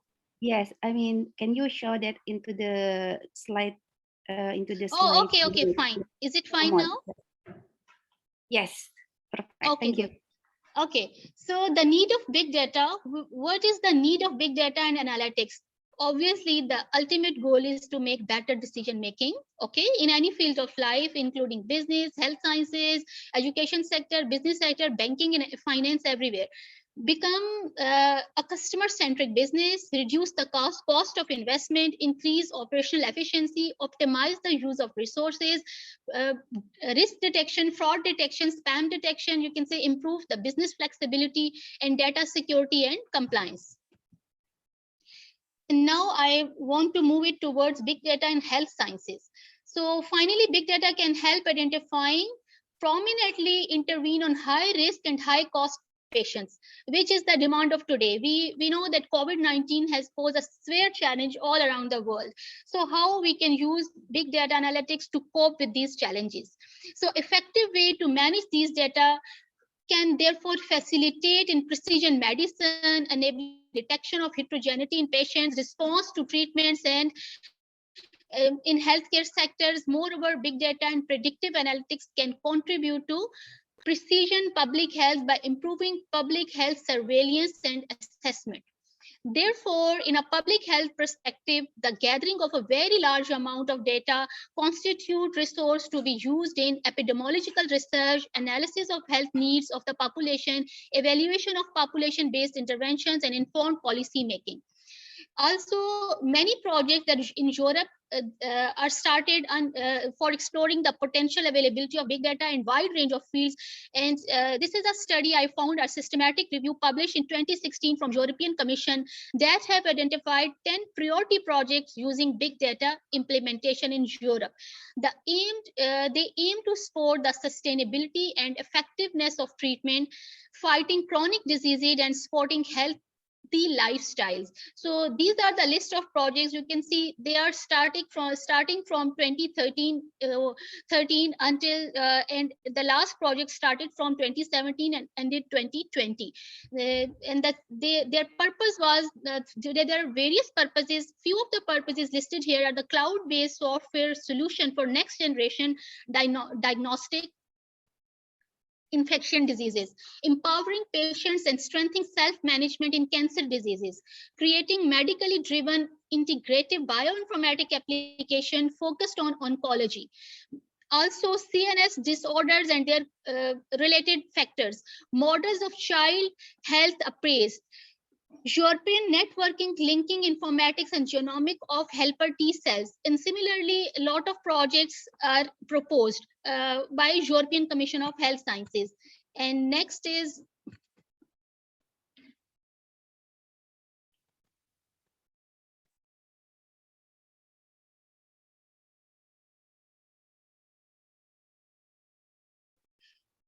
okay, so now I would like to link this with you.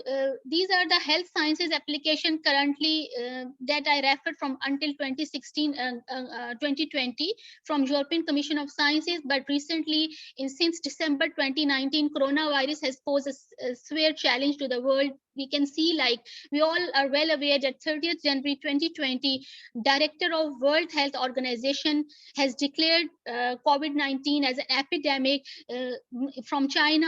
It started, but in 2020, 11th March, it is declared a healthcare emergency all around the world. So this type of virus that is known as coronavirus COVID-19, these strains are very different from any previously detected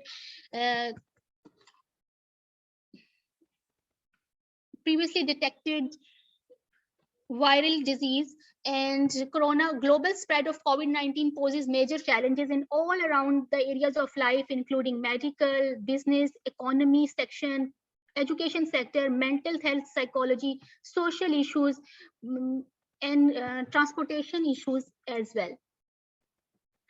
So how can we leverage big data to respond COVID-19? Obviously, we can see, like, analyzing health data in real time with the visualization of artificial intelligence techniques will have a vital role in predictive and preventive healthcare.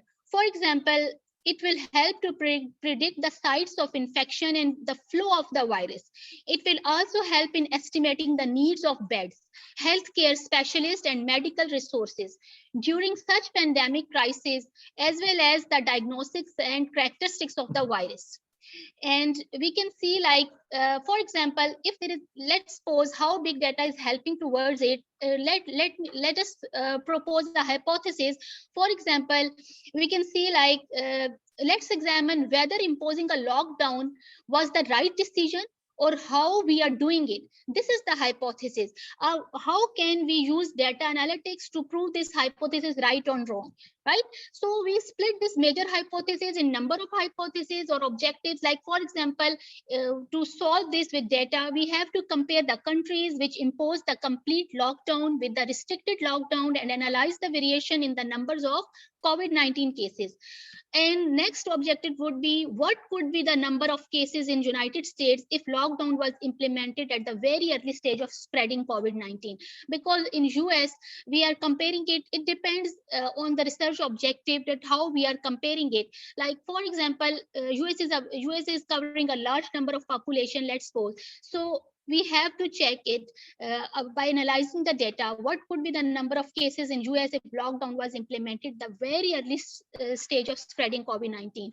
And then fetch the list of Pakistani states where lockdown must be continued. So to analyze this lockdown effectiveness through data, split this major hypothesis into number of objectives and analyze it through data. There could be different analyzing tools. I'm not going in depth of it, but usually if the data is available in CSV format, then read it in SQL and then analyze through Spark. These are not the only software, but they are well reputed software. There are a lot of tools that can analyze data, and we can see it in very user-friendly format in the form of graphs and read the results.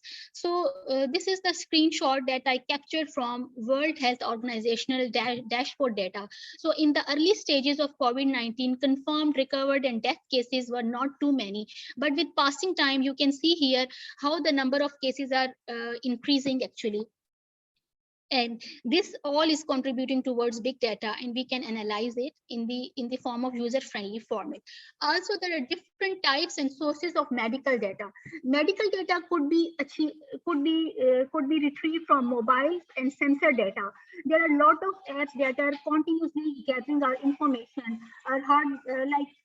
where we have check-in, where we have check-out, and from social media using, if we are sending any tweets or messages using any social media network, either Facebook, Twitter. Also from patient data could be retrieved from emergencies, from ICU records, patient hospital resources record, or passenger travel history. All these types of data resources, we can get the data for analysis. So applications of big data in healthcare sciences are in different healthcare emergencies, like in health security and privacy domain, like for the prevention of heart attack, for general healthcare. Also, we can see like general healthcare organizational decision making, healthcare and medical problems. We can see here like since 2019, or I just captured like past 3, 4, 5 years of data. So IoT and healthcare industry, medical decision making, patient-centric healthcare system, public health and organization sector. From 2020, we can see like public health and COVID-19 detection contact trace. So technology and analysis is working helping us a lot to cope with this situation. So COVID-19 images. To get that later Miss on I'll Atika? explain. Yeah. I'm sorry, the sound from you is getting, the volume is getting smaller here. So I don't know if there is some problem with your audio, perhaps. You are still mute now.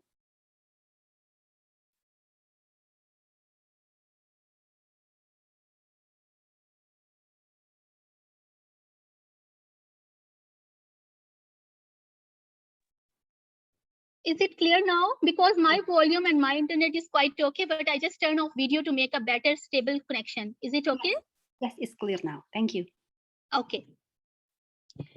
Okay, so the applications we can see from 2019 and 2020, lot of research is working through analyzing data for COVID-19. Like for example, how to cope with it.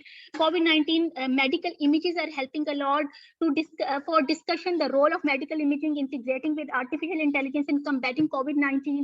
Highlighted the gaps and challenges and proposed a detailed methodology for the benchmarking and evaluation of artificial intelligence techniques used in all COVID-19 medical images classification, explained the role of AI in fighting pandemics, collected definitions and concepts.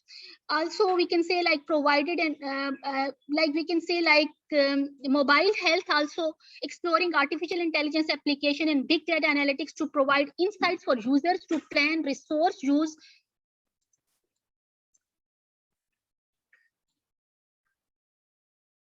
So I have split these big data analytics application for COVID-19 three main sectors.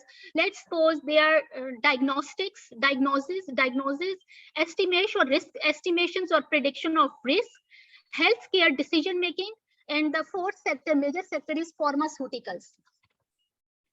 I would like to cover about diagnosis of disease, estimate and prediction, healthcare and decision making. Can see here for diagnosis, there are a lot of studies in well-reputed journals are published for develop a diagnosis model for COVID-19 detection and diagnosis of symptoms to define appropriate care measures. So their findings suggested that the model can differentiate COVID-19 from 4 other viral chest infection disease with 98% accuracy. And similarly, another study modeled that designed a medical device to detect and track the respiratory system of COVID-19. Their approach provided good and stable results that can be expanded to include more sensors detection for COVID-19 prediction.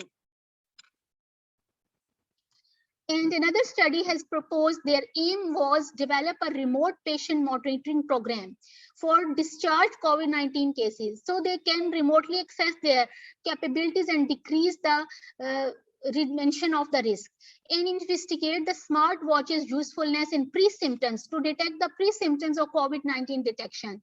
For respiratory infections can be detected through activity tracking and healthcare monitoring via wearable devices like smartwatch. Also identifying symptoms associated with positive COVID-19 cases. There like the fever, nausea were the strongest signs of positive COVID-19 cases, where no symptoms were limited to nasal congestion to throat associated with negative cases. Also determine the clinical characteristics and outcomes of COVID-19 patients, and their common symptoms are covered there. Also, different types of like distinguished COVID-19 cough sound from other respiratory diseases through crowdsourced data.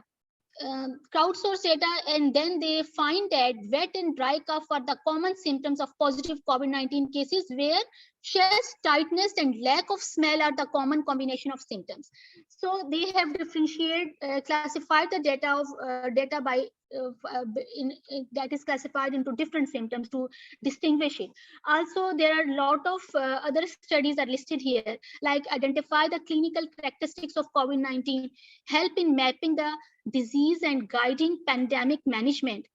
Also, employing a two-stage cascading platform to enhance the accuracy of machine learning models, analyzing the dense layer among the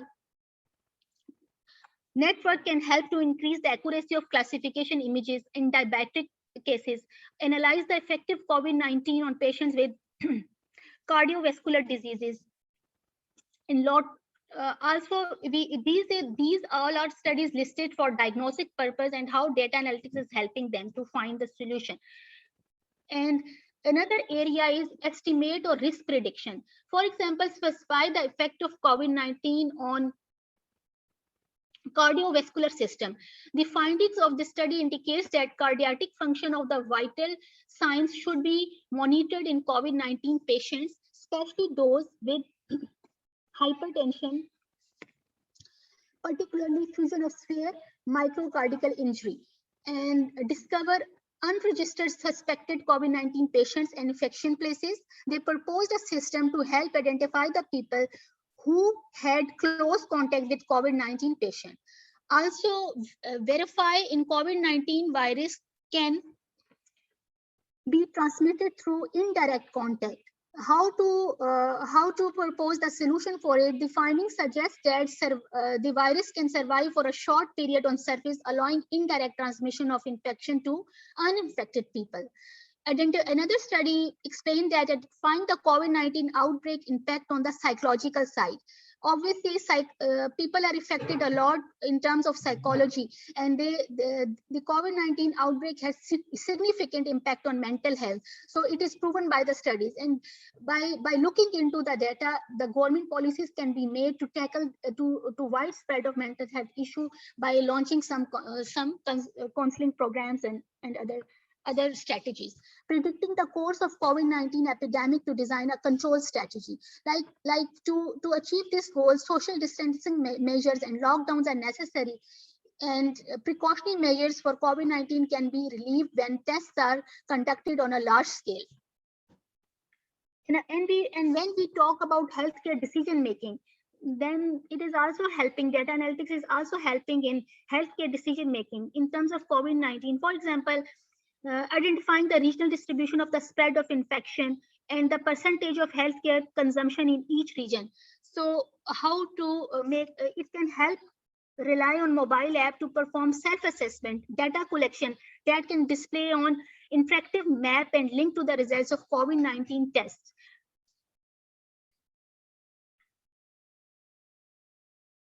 Also, we can say like estimate the need for health service and the number of daily deaths over the next 4 months from the date of the study. So their model predicts an increased death rate and demand for medical beds. So it's much important because every country cannot afford the beds or services as fast as, and people are dying on road as well. So this prediction and in-time decision making is much important.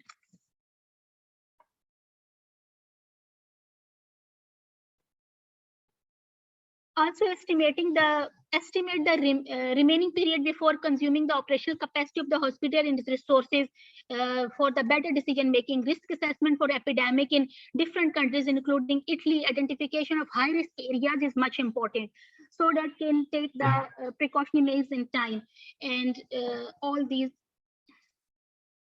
Okay, but by looking into the benefits in diagnosis, prediction, and pharmaceuticals and other domains of health sciences, it is not that easy to achieve all these objectives and solutions for humanity. There are a lot of challenges.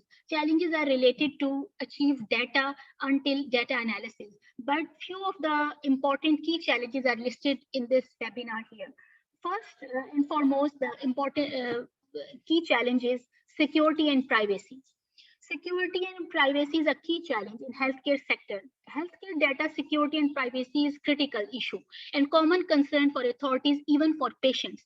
And medical data is only shared under certain conditions and for specific specialist research and purposes.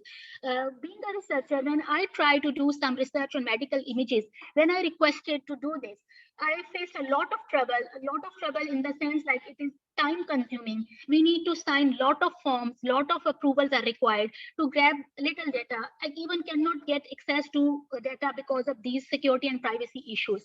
Therefore, it is necessary to define a mechanism and strategies and regulations that govern and facilitate the access to medical data without compromising patient privacy or exploiting the data for unacceptable purpose.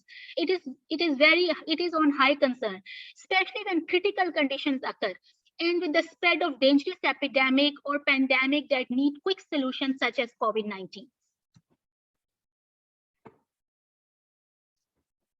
Another challenge, key challenge is data sharing.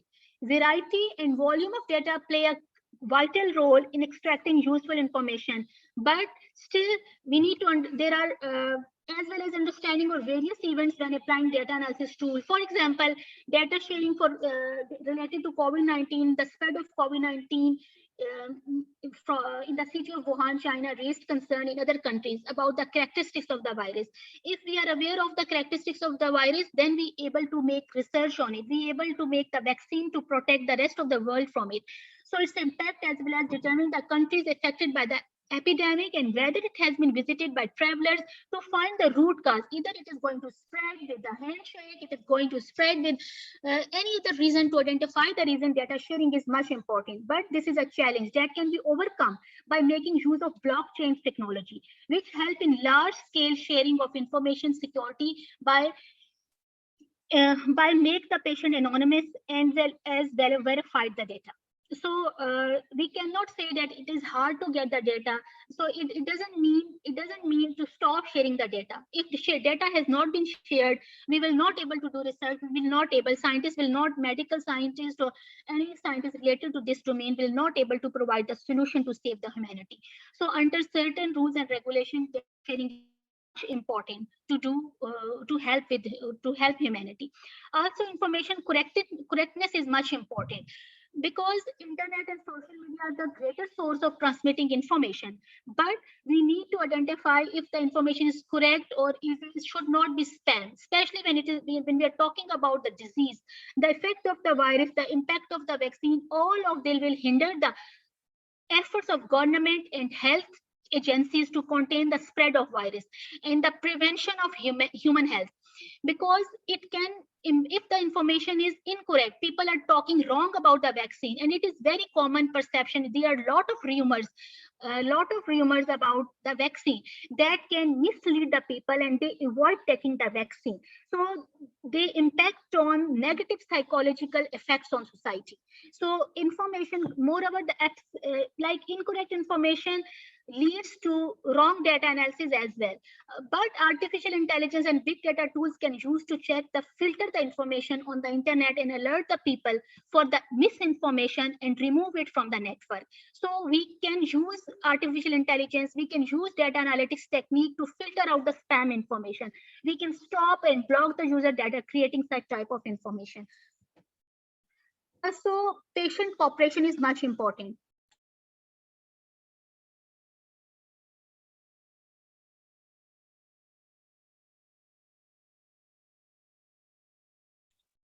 Okay, so another key challenge is patient cooperation, because sometimes patients are reluctant to share their data. So because if we are unaware what symptoms they are going through, it would be hard to identify the solutions as well. There is an urgent need to share part of his health information, for example, medical history of the patient with the research organization to be shared is important. And moreover, sharing activity and psychological information gathered from variables can also contribute to building predictive systems. Variables mean like smartwatch, or even we are using mobile devices also. So it is important to track our information. We should not, many people nowadays, I personally feel that we check into the mall using our healthcare applications because of COVID-19. Sometimes people avoid to do, they feel irritated, although it is important for our own health security. So many people are not willing to share their health information with others, and as well as other personal information like gender or location. It is also much important.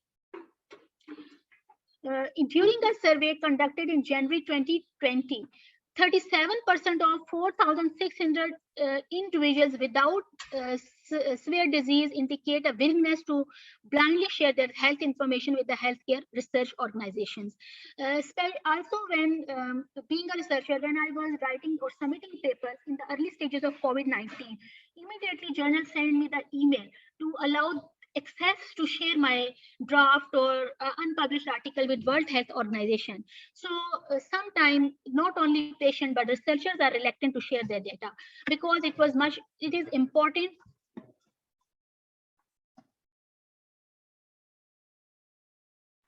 Therefore, we need to educate people about the importance of the blind shared data. Also, to increase the people confidence in terms of data privacy, it is important. More we share the confidence of a people, their data must not be relieved other than research purpose. It should be under the authorized data collection and must be identified, as well as the regulations are there. They are aware of it. It is easy to get it.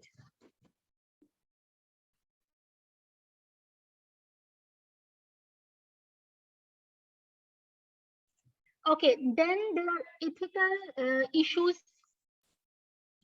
in regard to sharing, and ethical and legal issues for the effectiveness of use of big data in healthcare science. The big data in healthcare poses new ethical and legal challenges because of the personal nature of the information enclosed. Ethical and legal challenges include the risk to compromise privacy, as I have just mentioned, and as well as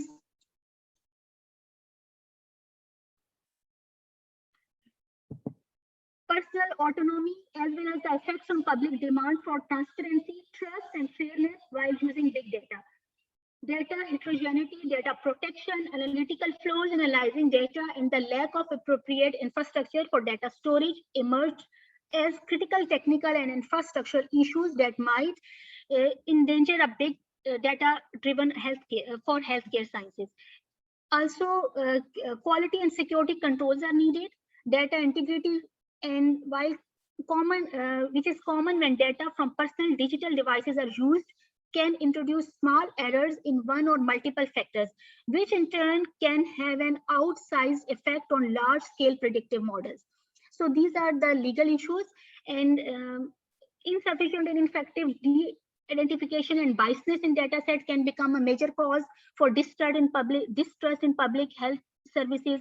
So national authorities should be mindful that precisely because personal data may contain valuable information, but the social interactions and recent movement of infected people, they should be handled responsibly. So also we can meet these challenges by making transparent public communication about data processing for the common good should be pursued. These are some suggestions for data to meet those challenges. Data processing agreements, for example, should disclose which data are transmitted to third parties and for which purpose. So reports from different countries shows promising way to leverage big data analytics to respond COVID-19 crisis without fueling public mistrust. It is much important. And we can say like more countries are gearing up to use of digital technologies to fight against ongoing pandemic. Different data algorithms are most among the best arrows in our choir. If they are used properly, we can use them in a nice way to meet solutions. And there are some future directions are indicated here for government level. We can say like government social media big data analysis can help spot misinformation about the disease. It is much important to alert people and prevent it from spreading. We can say like more about big data science, including advanced machine learning techniques, such as we can say like deep learning, swarm intelligence, mathematical modeling, like we can say suspected, infected, recovered model, and can be used to accurately predict the development of outbreaks like COVID-19. And these models, such models can help in forecasting, controlling epidemic, and measure their impact for the interventions and control measures. taken by authorities or even planned to be taken. We can say like with the available data on COVID-19, these models can be utilized to describe the dynamic aspect of the outbreak, to predict early, and thus we can say like prepare the healthcare infrastructure to manage the impact of pandemic. Also, one of the most important source of data is social media. So social media platforms serve as an easy tool for individuals for sharing their views and perceptions. Public views and perceptions are much important. Like we can say like like we can apply natural language processing and artificial intelligence can track the public perception about the precautionary measures, about the different domains. Let's suppose precautionary measures. Precautionary measures about the government can take these precautionary measures by looking into the individual perception.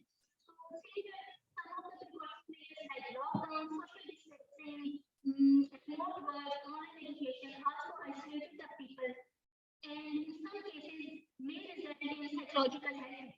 So several sentiment analysis and reading mind techniques can enable to pre-detect the diagnosis of depression levels in individuals. So sentiment analysis is a very hot topic. We can exploit it for tackling the psychological many aspects, but one of the crucial aspect of COVID-19 is psychological aspect, and avoid the people from going through diverse level of psychological state like suicidal attempts or so on. So also Ministry of Health level, we can analyze the big data, big patient data, help in making proactive resource management decisions, such as medical staff distribution, like staff, because staff shortage is also an issue. So we can, for Ministry of Health level, medical staff distribution mechanism and estimating the need for ventilators, depending upon the expected requirements of the patient and their numbers in each city, can be well estimated. And big data models such as machine learning can help to identify new disease patterns, symptoms, disease courses to lower down the risk factors. For hospital level, the analysis of remote patient monitoring data can assess the number of patients in a specific area to optimally plan for containing any expected increase in the number of patients beyond the hospital capacity. Also, we can say like large-scale data analysis of the general population and hospital patient would assist Ministry of Health to find the current health trend level. The monitoring of the vital signs of the general population and health engagement of special. We can say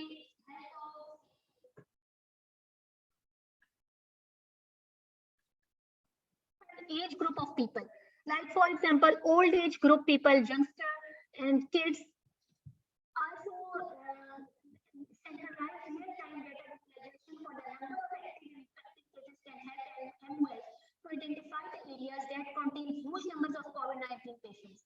So we can say like it can aid the health professionals and decision makers to provide more health facilities in the areas with huge number of COVID patients, and policymakers can impose strict precautionary measures, and it will reduce the risk for contamination. Big data analysis tools can provide very powerful data analysis and data visualization techniques.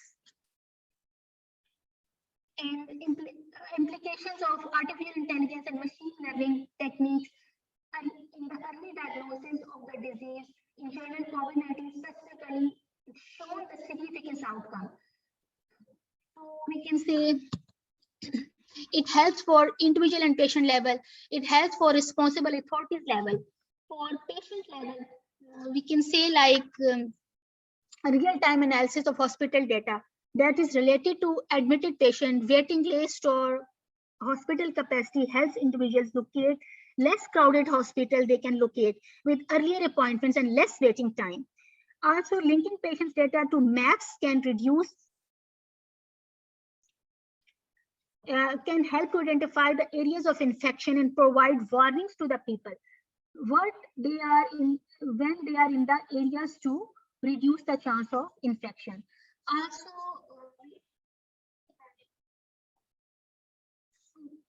different models into mobile apps help for and determine the need for diagnosis by clinicians. Responsible authority level, it is going to help as well. Authority level is analyzing mobile data and identifying populating public places for disinfection and quarantine infected people in their context. Also, even if they do not show any symptoms, we can detect different analyzing techniques. Moreover, the integration of mathematical models of the spread of infection disease with interactive maps and GPS technology can help in determining the locations for parts of infected people, which allows the imposition of quarantine only on infected people and not others. In turn, this will reduce the economic damage caused by suspending all activities during the quarantine period for all the people. As I just discussed about sentiment analysis, so sentiment analysis has a lot of application in health sciences. It is a screenshot from a recently published review paper. We can see that that outbreak of different diseases, sentiment analysis is helping a lot, like Ebola disease, outbreak of Ebola, outbreak of COVID-19. Lot of studies from 2020 they are published. From 20, their duration is mentioned as well. Infections disease of N1H1 back in 2010. Since then, sentiment is used from 2010 when influenza N1H1 virus broke out. Also MERS and 2013. Also infections diseases in 2015. So on, these all sentiment analysis studies are summarized here that are helping to cope with infection diseases. From Science Direct, there are a lot of articles there. Also, this is all about how we can utilize data. So what we can do more is, I would like to share this link with you so that you can see this dashboard data, how it is generating the reports. This is containing huge data as well. So World Health Organization dashboard data and related to vaccine as well. Let me share it, the link, and we can see there are analytics is going on, different graphs worldwide are generating as well. So okay, let me finish this, then I will share these links to explore more. So there are different open research opportunities are there, like there are Europe, EU projects are there in other countries also offering different open research opportunities, like in terms of they offer different fundings, huge fundings for COVID-19 research projects. The purpose is we can achieve these fundings by offering some good proposals, and we can achieve these fundings to contribute for COVID-19 research. These are the few resources. Let me share the links and we can explore. And this is one of the, these are the open data sources, data sets for COVID-19 research. Open data sets can be utilized easily. We need to acknowledge in our work that we have utilized them by looking into rules and regulations of utilizing them. So this is quite useful.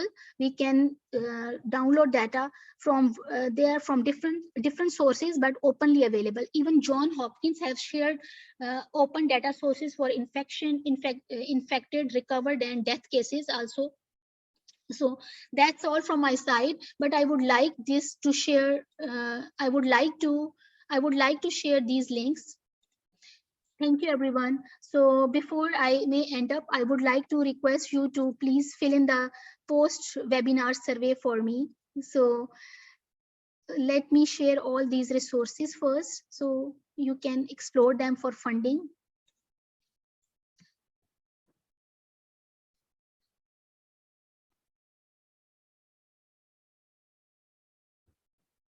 So these are the few resources for funding, and this is the link for dashboard data. You can see how this data is nicely generating graphs, and layman can understand the number of infected cases and number of people that got the vaccination as well.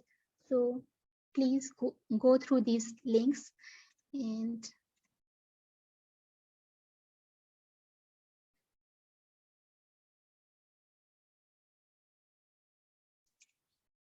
last but not least, the last link is related to post-webinar. So kindly fill out this survey. Thank you, everyone. If any questions, I'm open to answer. Thank you. That's all from my side. Yeah. Thank you, Ms. Atika, for your presentation. So before I open the Q&A here, everyone, please fill the link that Ms. Atika has provided in the chat room. It's about the link for the post presentation, yeah, of Ms. Atika. So we will give you about 2 minutes, yeah, to fill the form. Thank you.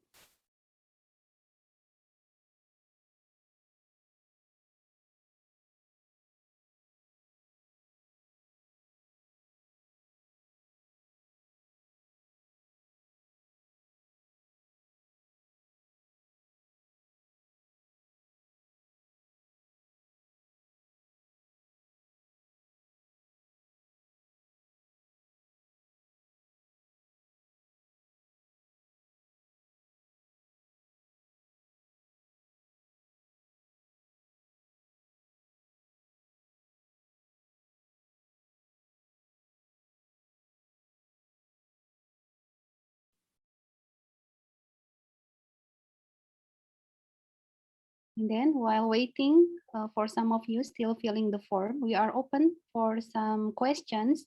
You may raise your hand or you can put your question in the chat room and then I will read it for you.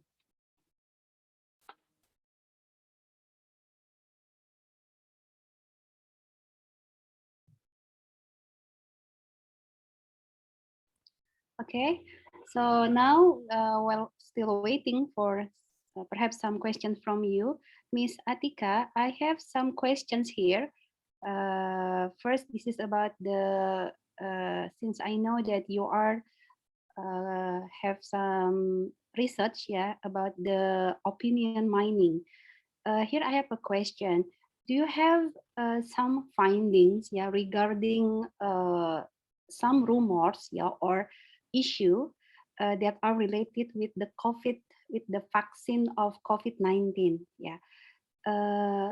In this case, what are the big data analytics approach, yeah, to solve or to provide some accurate information related with the rumors of the vaccine of COVID-19?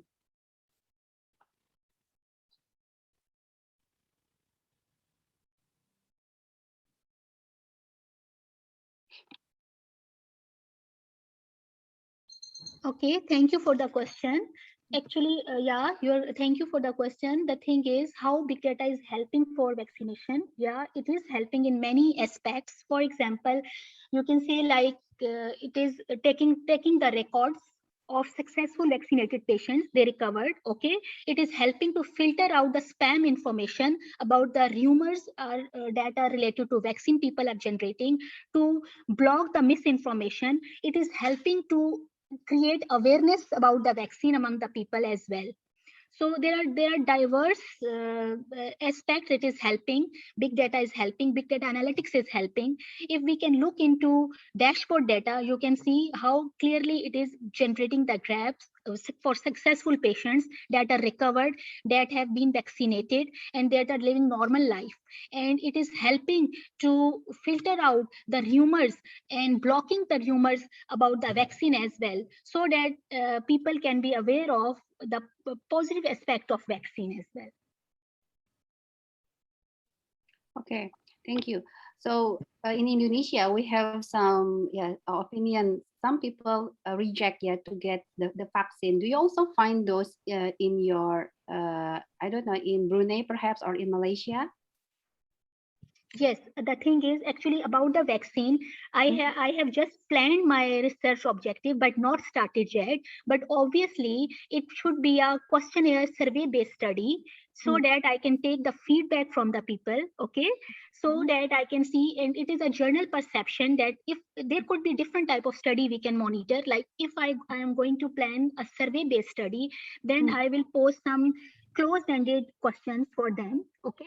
But if it is like you just said, it is a general perception in Indonesia that people are rejecting vaccine. They are not willing to take vaccine, right? So they are sharing these emotions, these perceptions using social media like Facebook, Twitter is full of these type of misconception. So what we can do, researchers are doing, they are trying to grab this information, these tweets in the form of tweets or opinions or whatever, reviews of the people, and then we can make a comparative analysis, like what people are saying in US, what is the larger number of countries that covered from vaccine, and compare the analysis from those that are misconception. These misconception could be dealt with. We can give it is in my mind, okay, people don't like it, but research can prove it, people really don't like it. People are, sentiment analysis studies has proven that people are misleaded. They don't like to take this vaccine. But government and policy makers, news media, government channels can make awareness programs to change their mindset. This is what data analytics is helping. This is to make better policy making, to change this mindset. This is what I believe. Thank you. Thank you, Ms. Atika. Okay, now the second questions here. This is related after the pandemic. After the pandemic era is ended, yeah. So, what do you think about the current data related with the COVID-19? Yeah, let's say that COVID is done. Yeah, do you think it's still relevant to do some research related with the COVID-19 data? Yes, thank you for this interesting question. Why not? Then it will be a historical data, right? So why not historical data can be used for making future you can say measures to how to deal with such a pandemic, because you can see after every 100 or 50 years the world is facing this situation. So we'll be in better situation for upcoming generations, how previous people handle this situation by looking into this data. This data will be useful for upcoming expected or unexpected crises as well. How people cope in this era for upcoming people, it is always be useful. I believe it will be useful. Okay, thank you, Ms. Atika. So now let me open for the audience. Do you have some questions or things that you need to clarify with Ms. Atika?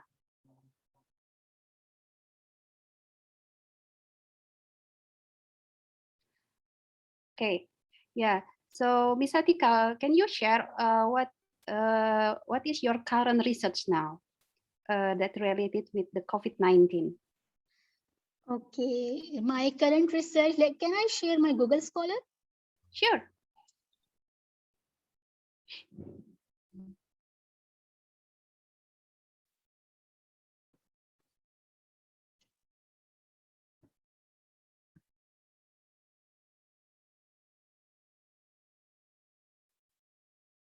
Can you share my screen now?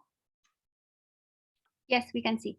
Okay, you can see this is my current research. Few of my research is my first research related to COVID-19 is related to the question you have just asked, that people have misconception, okay, about vaccine. But that time when in 2020 vaccine was not there, let me tell you, let me find that article to share with you.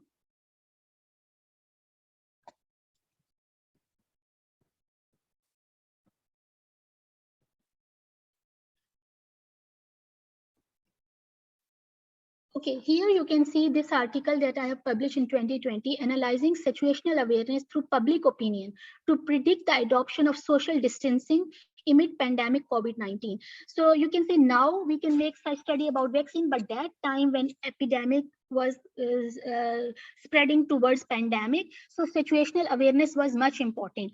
So how public situational awareness to adopt precautionary measures. So my study, I have gathered some survey-based data and to judge the public perception or opinion. So how much they are willing to adopt social distancing, and if they adopt social distancing, how it is going to help for the prevention of COVID-19. So after this, I have published some of other articles related to this domain, like for education sector, how developed and underdeveloped, what is the difference between situation, how situation is different for developed nations and underdeveloped nations. So people, those are well equipped, they have the affordability power, they can easily cope with this situation rather than those who are not. So scientifically, through research, I have proved it with my research work, and there are different studies you can see here. These are all my studies related to COVID-19. Prediction of travel behavior, and all different aspects. Prediction of infection, disease, and prevalence of anxiety. As I have mentioned in my webinar, anxiety is one of the severe challenge related to COVID-19 and how to cope with it through policies and all that here. Okay, thank you, Ms. Thank Atika. you. Yeah. So okay, let me again give the audience. Is there any questions that you want to ask to Ms. Atika? Okay, so as Ms. Atika mentioned, yeah, in her last slide that she opened, yeah, for collaboration to collaborate, yeah, for writing some research, and she also opens, yeah, for being her supervisor. Yeah, is that right, Ms. Atika? So then all of you can see of her research, yeah, in Google Scholars, yeah, that if you find some interesting topic that are related with her, you can contact her here. Okay, so Thank you, Lizda. Thank you're you welcome. for this, and I really welcome any research collaboration and supervision or co-supervision in related domain. Yeah, thank you. Thank you. Okay, so now we are at the end of the second talk. So let's give our appreciation to Ms. Atika. Yeah, thank you, Ms. Atika, for the presentation once again. So now this is the end of our second talk. Now I will give the time to our MC. Thank you, everyone. Okay. Thank you, Mrs. Lizda, and thank you, Dr. Atika Qazi. That was such a nice presentation, and hopefully all of us can get a lot benefit from your speech. And please, Mrs. Lizda and Dr. Atika Qazi, keep open your camera because we would like to take a picture as a documentation, and I will invite you to take a picture. I will count from 3. All right, please get ready. I will count from 3, 2, 1. Cheese. Okay, thank you. Thank you, everyone. Thank you, Ms. Atika. Thank you. Have a good day, everyone.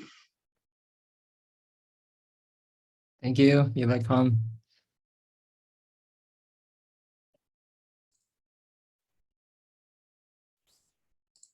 Okay, let's give applause again to the speaker and thanks for delivering a nice speech. Okay, ladies and gentlemen, now we have finished our second speaker and this is the end of our international webinar on the first day. But before we close this event, we would like to remind you to fill the link form on the chat box and please write your full name clearly because it will be used for the certificate. We also would like to inform you that the material or slide from our speaker will be shared later. That's all for today. Thank you to all the participants, but don't forget to come back and join us tomorrow because we still have a second day webinar session. Yeah, let's close this agenda by reciting Hamdalah together. Alhamdulillah. Thank you for your participation. Wassalamualaikum warahmatullahi wabarakatuh. See you tomorrow. Waalaikumsalam. And thank you. See you next time. Waalaikumsalam warahmatullahi wabarakatuh.